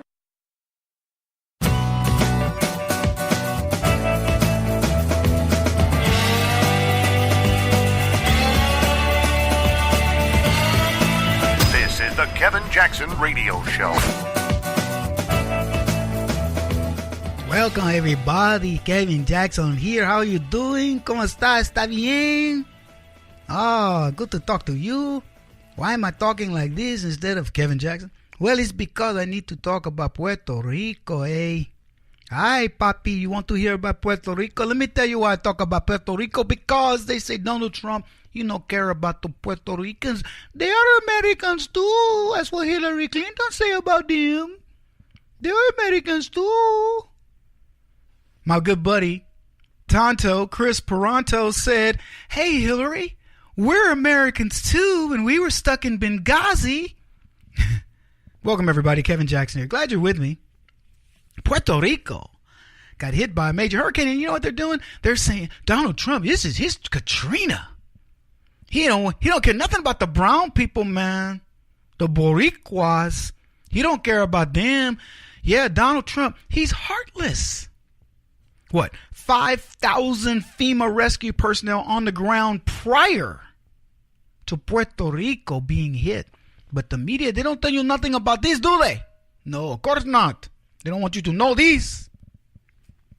Within 24 hours, 24 hours, there were 10,000 military boots on the ground, folks, in Puerto Rico. Reports are now that over 15,000 first responders are now in Puerto Rico, where they have no power. The roads they are down. The ship channels, the docking, the ports, etc., they are wiped out. I'll go on. Because, see, what I want to tell you is that the left wants you to believe Donald Trump, he shirked his responsibility. He's too busy golfing. He's too busy hobnobbing with his trophy wife. He's too busy, beating up on black multimillionaire NFL players. That's what he's doing. Yeah, where's your God now, Donald Trump? Huh? Where's your God? 2 Corinthians, huh? Same first responders are stating that many roads are not clear for trucks to get through. The trucks that are there, many were destroyed, and only 20% of the truckers have actually shown up to help. But who cares? Because even if they had shown up to help, there are no roads that they can use. They're actually walking supplies into villages. Militaries backpacking 100-pound loads while cutting through the forest to get to people. Don't make me go all William Shatner. Phasers set to stun. Residents just waiting around for help. They should get out there and clear the roads. They need to clear the roads. See, what I would do, if I was there, I wouldn't be doing the kind of thing that Donald Trump's doing. I would, try to clear the roads. We would get some, roads and bridges, and we'd helicopter and some drones, and, we'd make it work. That's what Donald Trump ought to be doing. He ought to make it work. Residents waiting around. Let me tell you something. I wouldn't be waiting around. I'd have my children helping. Children can move debris. They can get stuff out of the way. Look, if everybody starts doing their little bitty piece, then Puerto Rico fixes itself. You know what I'm saying to you, man? You don't have to wait around on FEMA. But no. You got to blame somebody. There's a white man to blame. If Barack Obama, here's what I can tell you, folks. If Barack Obama, baby black Jesus, if he were president right now, you wouldn't hear peep one out of CNN. You wouldn't hear Hillary Clinton talking about, well, I called and sent the boats down there. I made a few phone calls. You wouldn't hear any of them. There'd be no hype, no hyperbole. It would be Johnny on the spot. They'd be giving you the statistics. The United States, they dispatched 140 helicopters, 28 ships, 6 Army field hospitals, 3 Navy CB battalions, 5 U.S. Army combat battalions, 3 civil affairs battalions, 2 nuclear submarines capable of generating 2.8 gigawatts of power. Or as they said in Back to the Future, gigawatts. Gigawatts? Jigga. I can say jigga. I'm an official black man, that's why. They released 300,000 tons of food, medical supplies, and water from military stocks to Puerto Rico. And then they delivered thousands of generators and the fuel to power them. It's an island, folks. Ports damaged, roads impassable, ships waiting to dock to deliver supplies, and they couldn't. Donald Trump did not delay in any way, shape, or form. He was Johnny on the spot, the way that man is on everything. If Donald Trump is one thing, he is meticulous about details. You had to repair the docks before the ships can dock. Come on now, wake up. Tons and tons of supplies were there. Local truck drivers weren't showing up. Why? Because they were stranded. Anyway, they opened the main port Saturday. 11 ships stocked full of supplies docked. The ships delivered 23,000 cots, 1.6 million gallons of water, food, and they delivered thousands of generators. Many more ships are scheduled to arrive over the next few days. FEMA officials arrived with ships, brought satellite phones to all of the island's towns and cities, plus the American Red Cross, Samaritan's Purse, Feed the Children. Hundreds of religious organizations and other help organizations are on the ground. You, people like you, not these leftist talkers, And I know, oh, Jay-Z sent a plane with some supplies. Jay-Z is a publicity lady of the night. Let's call it that, right? Where's the UN? If you're not there helping or sending financial aid, what are they doing? Are they praying for America? Oh, no, that's what the Muslims are doing. Wait, what are the Muslims doing? They helping us out? Are they helping Puerto Rico? They probably want to build a mosque on Puerto Rico. You bet them Christians won't have that. Anyway, this is what the media doesn't want to tell you. They want you to believe a narrative that Donald Trump doesn't care about these Americans. He's more interested in football. Donald Trump can multitask with the best of them, baby. And Puerto Rico is in the best possible hands it could be in, because if it was Obama, it would be photo op central. They'd be talking about statehood and how much of a racist the Republicans are. Who knows? But now they can talk about getting it together, pulling together. Anyway, that's what I wanted to talk to you about with respect to Puerto Rico. We got a lot more to talk about today, too. Yeah, I told you guys I'm going to talk to you about this Hugh Hefner thing. And Hugh Hefner dying and my little sort of come to Jesus moment about Hugh Hefner. I find it interesting because, in many ways, we grew up, we felt like we became men as boys through Playboy in a strange kind of way. So we got that. We got Dr. Seuss, Russian cannibals, you name it. It's on the Kevin Jackson Show. Back in a bit. This is the Kevin Jackson Radio Show. Do you owe back taxes to the IRS or state? The secret to avoiding the IRS nightmare is to seek professional representation. My friends at Security Tax Associates provide the most cost-effective and ethical representation in the industry while helping to avoid seizures, levies, and wage garnishments. Security Tax Associates is here to ensure that the appropriate steps are taken to permanently eliminate any possibility of future tax burdens once and for all. For a free, no-obligation consultation, contact Security Tax Associates, 844-779-4177. That's 844-779-4177. 844-779-4177. Or visit them at securitytaxassociates.com.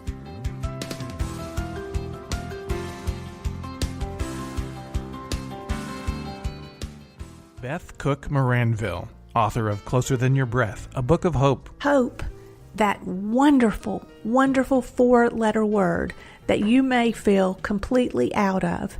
I wrote this book to give you great hope. It's not too late. If fetal position is an all too familiar place for you, I understand.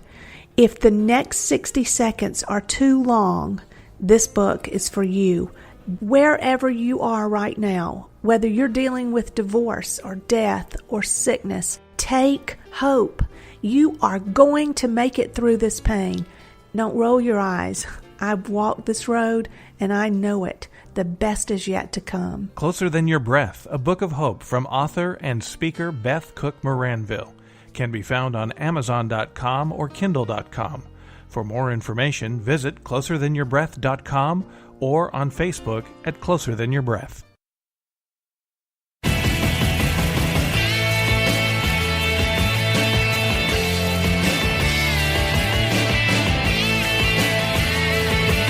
This is the Kevin Jackson Radio Show.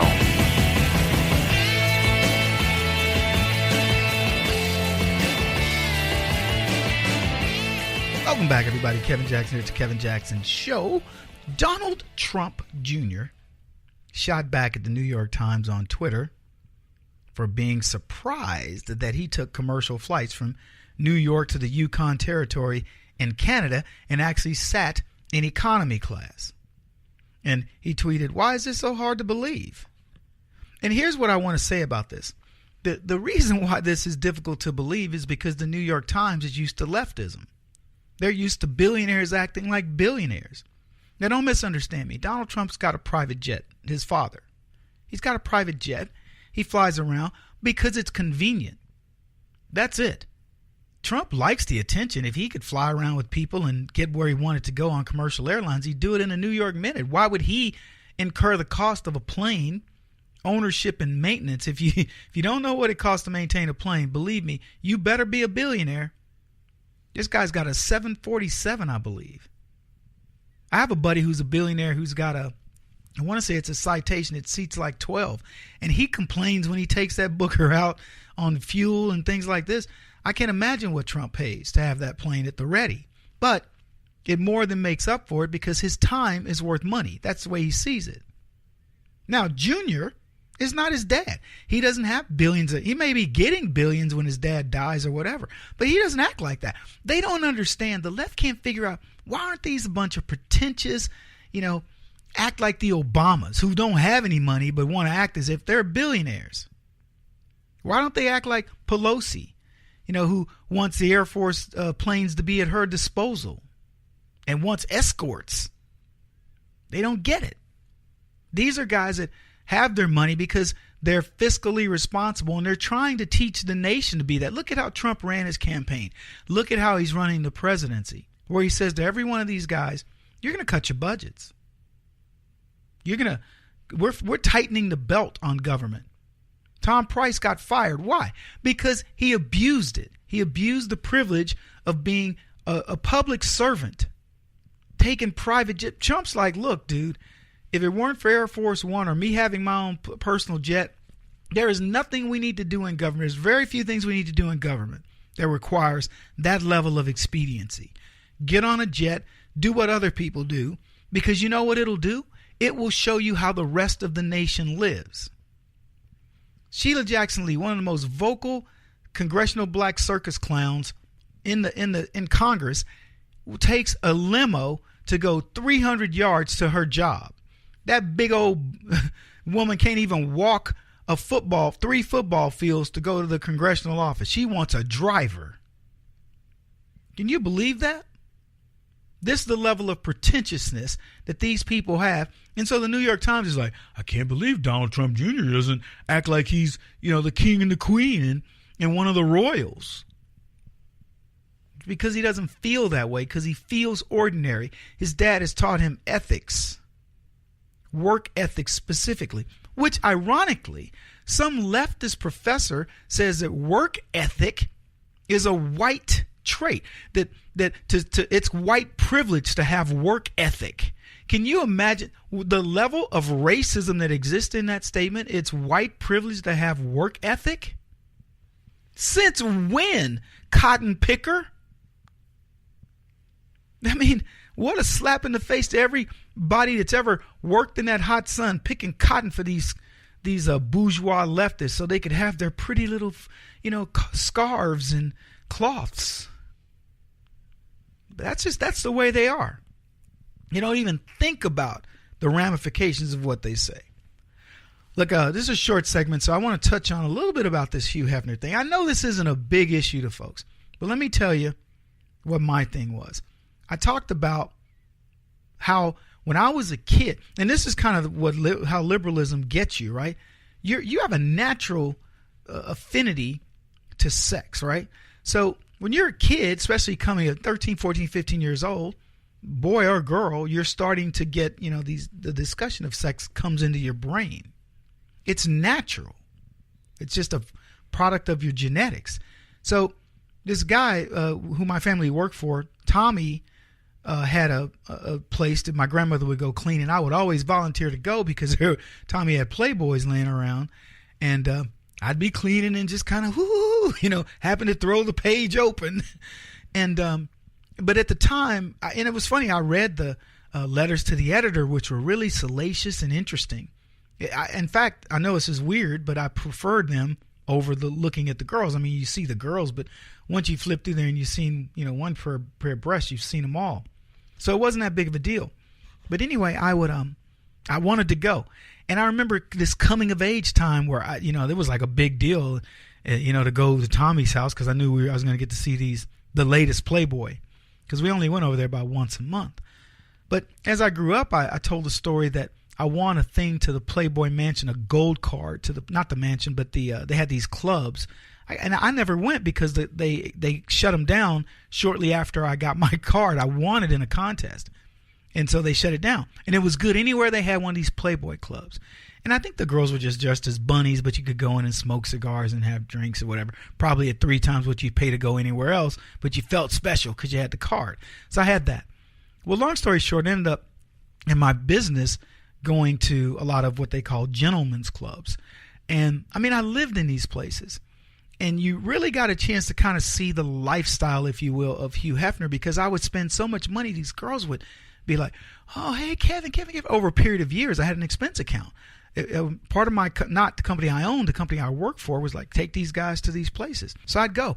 And these girls loved me. And we got to be friends. And I knew all about them. I knew their heartaches. I knew that some were married, some weren't. Some were working their way through school. Others were, too old to get another job, didn't have expertise. So it wasn't the glamour that everybody said. It was people relying on looks, and in many cases, tragic stories. Molested, raped, abusive relationships with men even going forward, lots of lesbianism, you name it. I saw it. I played on the softball team for one of the top clubs in Dallas by accident because, I was in there. They said, we're playing this weekend. I'll play. And I already knew everybody. I was friends with these girls. But what was funny is leading up to that point, who was a kid that didn't want to be Hugh Hefner? I mean, as a young boy, you're like, wow, this dude is, whatever age he was, he's hanging around all these young, beautiful women. They all want to be part of the Playboy, blah, blah, blah, whether it was the centerfold or whatever Playboy was doing. It was iconic. And so to look at Hefner as a person you idolize was not unusual at all. But as I got closer and closer to his lifestyle, which, by the way, I would call the dark side, because it really is. The more you go, I want no part of that. And that's why I look at the guy and I say I'm glad that there was a Hugh Hefner, and I learned who he was and what he did. And there's much from a business perspective to admire. I know that sounds weird, but it's true. He's a branding guy, and his daughter did a good job of doing whatever she's doing. I don't know what's going to happen with it. But then I feel sorry for the guy. At the end of his life, being that guy that's still chasing young women and not happy, in whatever he had built for himself, which wasn't very much when you really look at the scheme of things.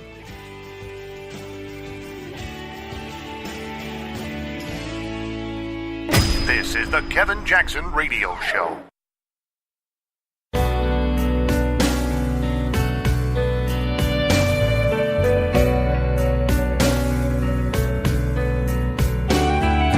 This is the Kevin Jackson Radio Show. Welcome back, everybody. Kevin Jackson here, fellow the Robert J. Dole Institute of Politics, Lawrence, Kansas, attached to the University of Kansas. Anyway, glad you guys are here. I feel like having degrees in computer science, engineering, and math, electrical engineering, that I'm a pretty bright guy. Logic. We learned a lot about logic. Studied logisticians, people who look at things from an organized point of view. When you have to write a program for something, the first thing you have to have is logic. You have to understand, okay, what are we trying to do here? First program I ever wrote in college was for an elevator. So you have to think about it. Logically, you say, well, what does an elevator do? Well, it takes people up and down. Okay, that's step one. It must go up and down. It needs a counter and something that counts up and something that counts down. So I need a counter. I need a way to get you in there, right, into the elevator. I need an input, right? I need something to press, a button. That button says, hey, I'm waiting on the elevator. And I need one of those on every floor, right? It would be really cool if my elevator could adjust itself and say, you know what, I'm going to stay at floor, if it's a 5-floor elevator, I'm going to stay at floor 3. That way, I'm never going to be more than 2 floors from whoever I have to pick up. So it goes, it drops off at 5, it comes back to 3. If it goes, it drops off to 1, then, picks up whatever. Or it even has intelligence where it says, you know what, I know that between these hours and these hours, I'm going to need to be taking people up more, so I'm going to stay at floor 1 versus I'll stay at floor 5 when I know, or 3 when I'm taking people down. Things like that. You can adjust the algorithm, so to speak. So here's what I'm trying to say. I'm pretty bright, but I don't like it when people think I'm stupid. And the NFL believes I'm stupid. See, they believe that I'm going to fall for this notion that these young black multimillionaires, I call them thuglites, are really oppressed, and I'm going to fall for the idea that they need to, do their protest, and that protest has nothing to do with their love of the country. No, they love the country. I dare you to Google hatred of America, won't stand for the anthem, things like that, and watch how many black folks come up in your Google thing. I'm talking about professors. I hate America. There's a professor, I don't know if we've talked about her, because we've talked about so much over the past few weeks, but she actually said that the flag was like toilet paper. I think we did talk about her, right? Flag is no more special to her than toilet paper. She's making a great living. She's living the dream. I say to these people, I was in a discussion with a Dr. Glover, I believe, or Grover, a lady who wrote to me and said, how can you say, Kevin, that black people grow up hating America? Then they're taught hate. I go, they are taught hate. And so I said, look, I don't have time to educate you, doctor, PhD. I said, but look around you. The president of the United States prior to Donald Trump was a black dude. What do we talk about? Nothing but race. White man's a boogeyman. He got to get you. Even if you got a black president, that don't mean anything. That ain't no progress. What? Really? That's not progress. How do you judge?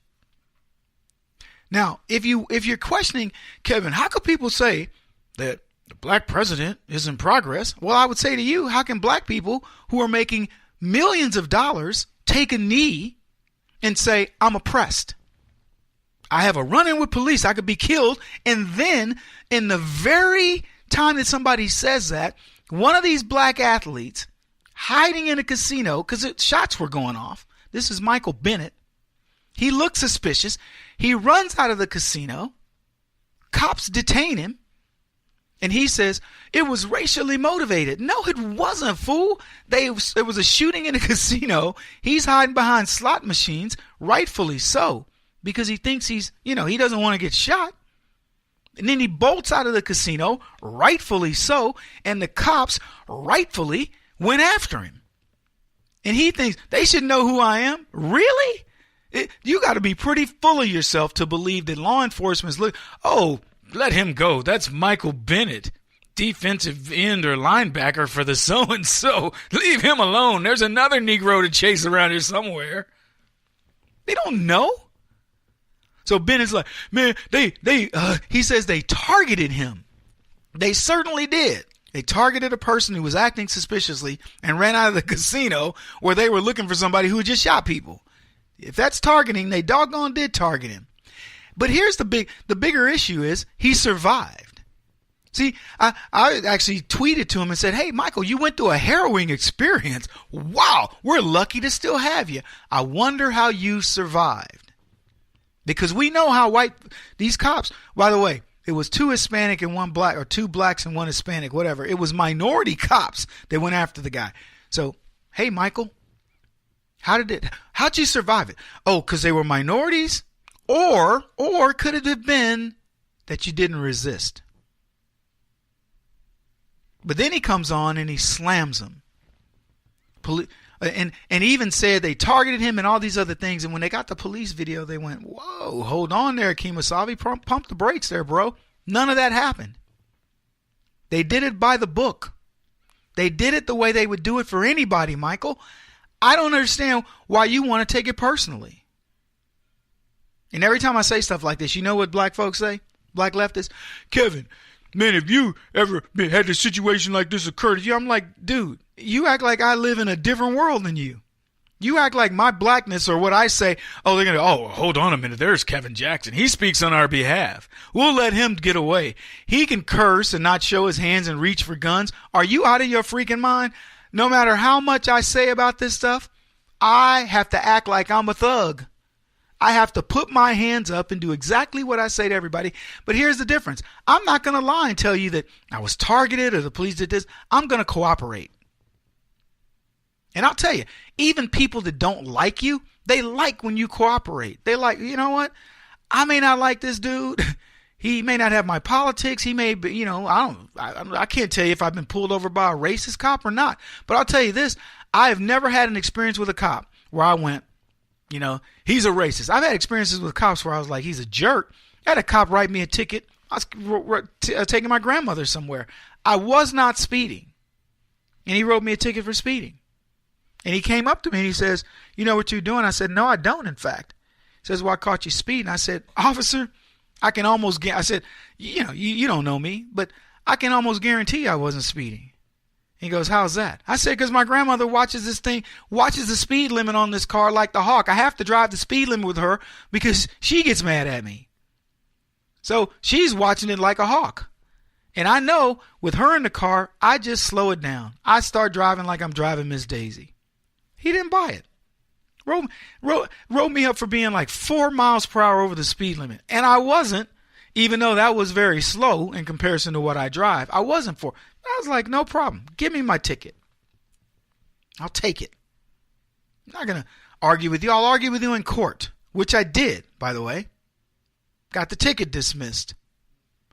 But almost to a person, they've been cordial, and I do what I'm told because I understand. They're like this situation in Las Vegas. It's a casino. It's after the Mayweather fight. People are hyped up. The cops here, shots have gone off. They're already looking, man. Look, I'm not telling you that you shouldn't run out of the casino if given the opportunity. But don't expect the cops to think something different. Put yourself in their circumstances and you'll say, you know what? I get it. But Bennett complained, oh, they targeted me and all this. I'm going to sue. And then, I don't know if he said he's going to sue him, but I know he was all mad and making a big stink about it. My daughter can't go out and do this and do that. And then they get the video and they're like, none of this occurred. It was a blatant lie. See, that's what I don't like about the left. They're blatant liars. The situation in Puerto Rico, a cop called a radio station and said that there are mayors in towns that are not allowing food to be distributed because they want Donald Trump to look bad. You guys heard the mayor of Puerto Rico, or mayor of San Juan, who said, hey, he's not doing this and he's not doing that. And she's got a shirt on that's been made up. Instead of worrying about her people, she's working with CNN and getting shirts made up. I mean, where'd she find the what they call it, the silk screener that could do that shirt on an island that's got no electricity? People starving. People are dying. Well, then how'd you get that shirt? Because maybe you could have saved somebody. Maybe you could have taken somebody some insulin. People are disingenuous liars to their core, but they want you to believe you're the bad guys. Anyway, I'm going to come back to the NFL stuff here in a bit. I'm covering some things because we're almost out of time, and I want to get these things in because you guys are probably, like, Kevin, you don't talk about it. Look, I talk about a lot, but some of these subjects are important, and I'm going to spend more time on them. And this idea of trying to make people look bad because it gives you political clout or takes some away from them, as people starve to death and can't get good drinking water. And this lady, this mayor, is giving all these reasons why, Trump is having issues as she stands behind water. It was ridiculous. Anyway, we got to take a short break. I'm going to tell you why the NFL thinks you're stupid when we come back. Kevin Jackson on the Black Sphere Radio Network. Do you owe back taxes to the IRS or state? The secret to avoiding the IRS nightmare is to seek professional representation. My friends at Security Tax Associates provide the most cost-effective and ethical representation in the industry while helping to avoid seizures, levies, and wage garnishments. Security Tax Associates is here to ensure that the appropriate steps are taken to permanently eliminate any possibility of future tax burdens once and for all. For a free, no-obligation consultation, contact Security Tax Associates, 844-779-4177. That's 844-779-4177. 844-779-4177. Or visit them at securitytaxassociates.com.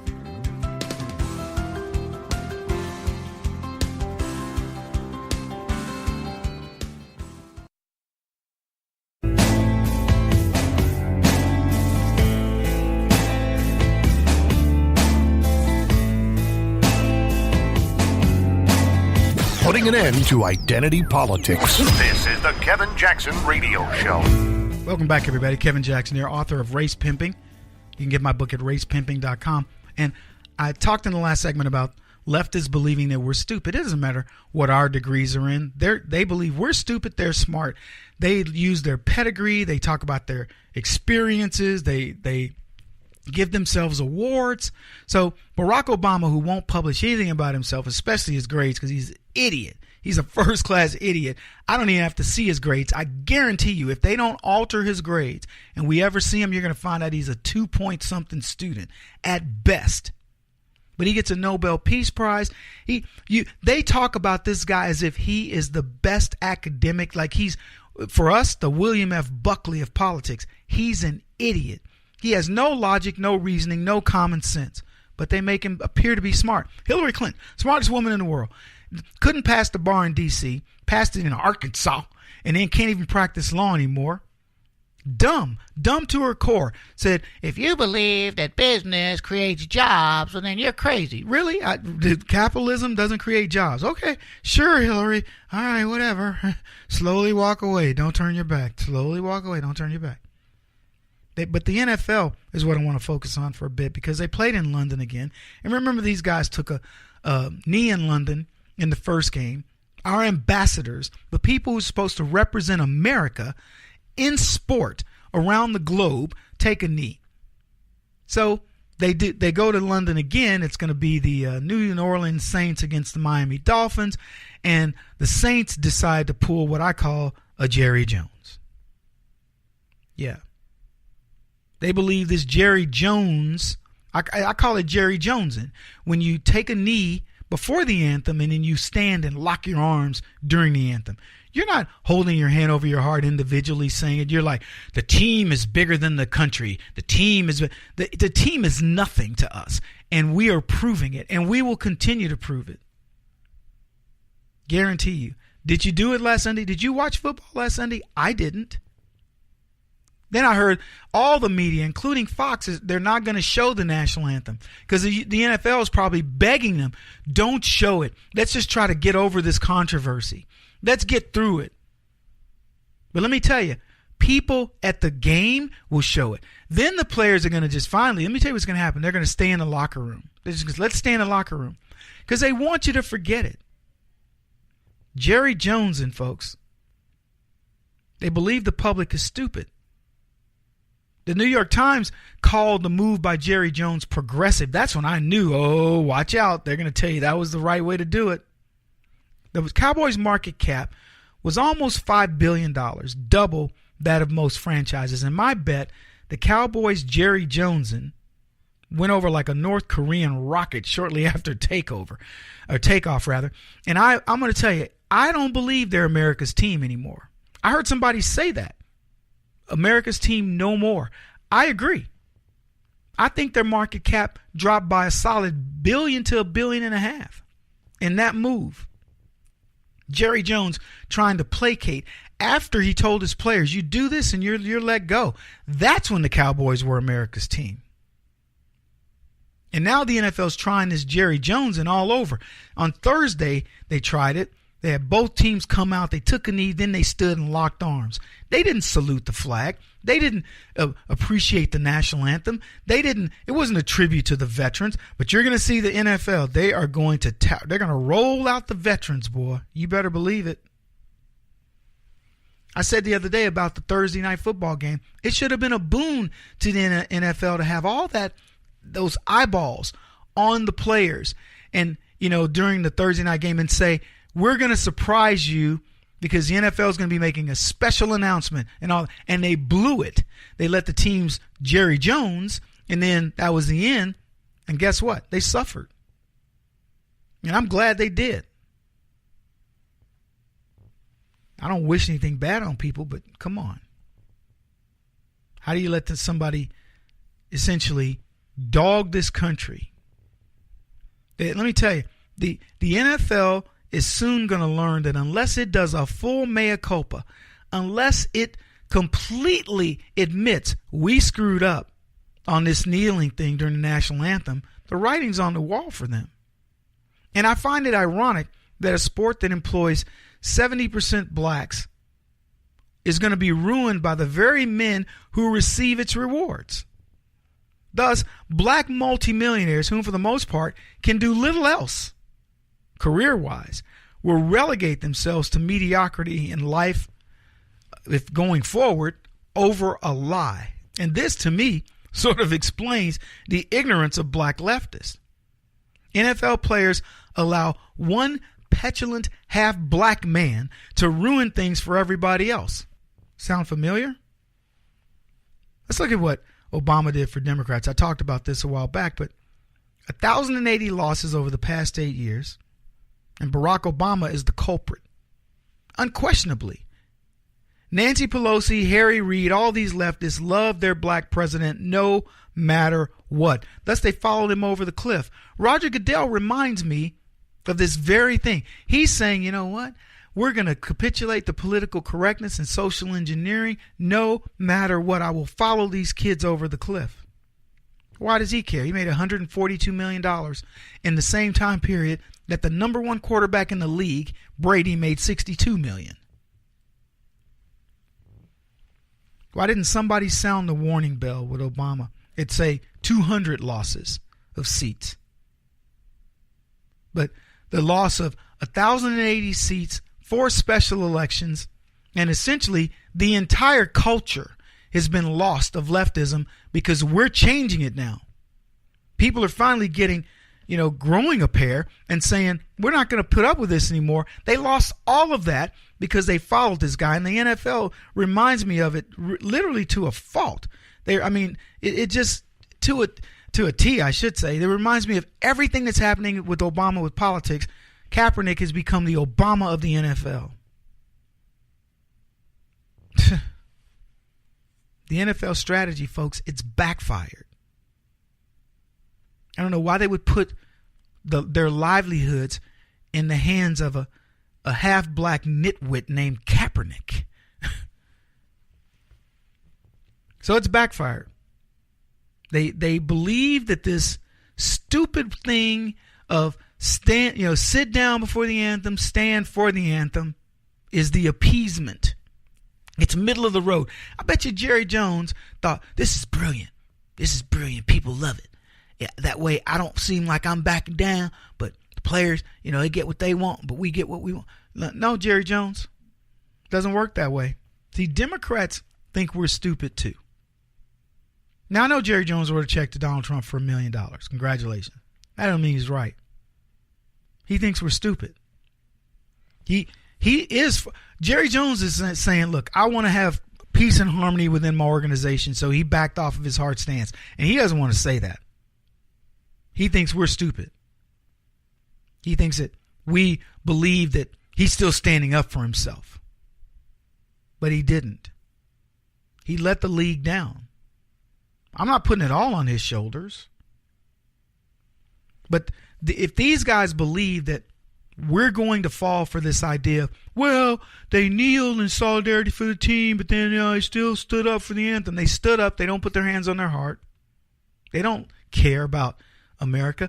I told you, I said on the TV the other day, Fox and Friends, there are people teaching racism in this country, teaching black people to hate, teaching woe is me, and you're watching it manifest itself, and they want you to believe that these black guys love America, love the flag, love the anthem, love all the symbols of America, love the founding fathers. Nothing could be further from the truth. Don't believe it. And they want me to back down. I had a lady write me, Kevin, I can't believe you believe this. And I go, okay, so let me just ask you a simple question. Why are we talking about race still when we had a black president for 8 years? He got elected twice by an overwhelming number of white folks. Why are we still talking about race? Well, that doesn't prove that you're teaching hate. Really? So I asked her, go Google anything that has to do with Knockout Gang, hate of Whitey, you name it. It'll be replete. This is not anecdotal. People act like I live in some kind of bubble, in a gated community where they, it's like, hey, Phil, how's it going? No, I just moved, but the hood is where I lived. And I'm telling you, I'm all black. And I know what's going on. I talk to relatives. I talk to friends. I talk to friends of friends. I talk to people that pick me up from the airport, the cabbies. I talk to everybody because I want to know what's going on. I want to know the pulse of the nation. And to a person, man, Kevin, these white people what? I always go, these white people did what? And they can't give me an answer that really suits what their issue is. We're taught racism, and they think we're stupid. I assure you, we're not. He won't stop until he's the top-rated radio talk show host in America. What kind of weird competitive freak are you? This is the Kevin Jackson Radio Show.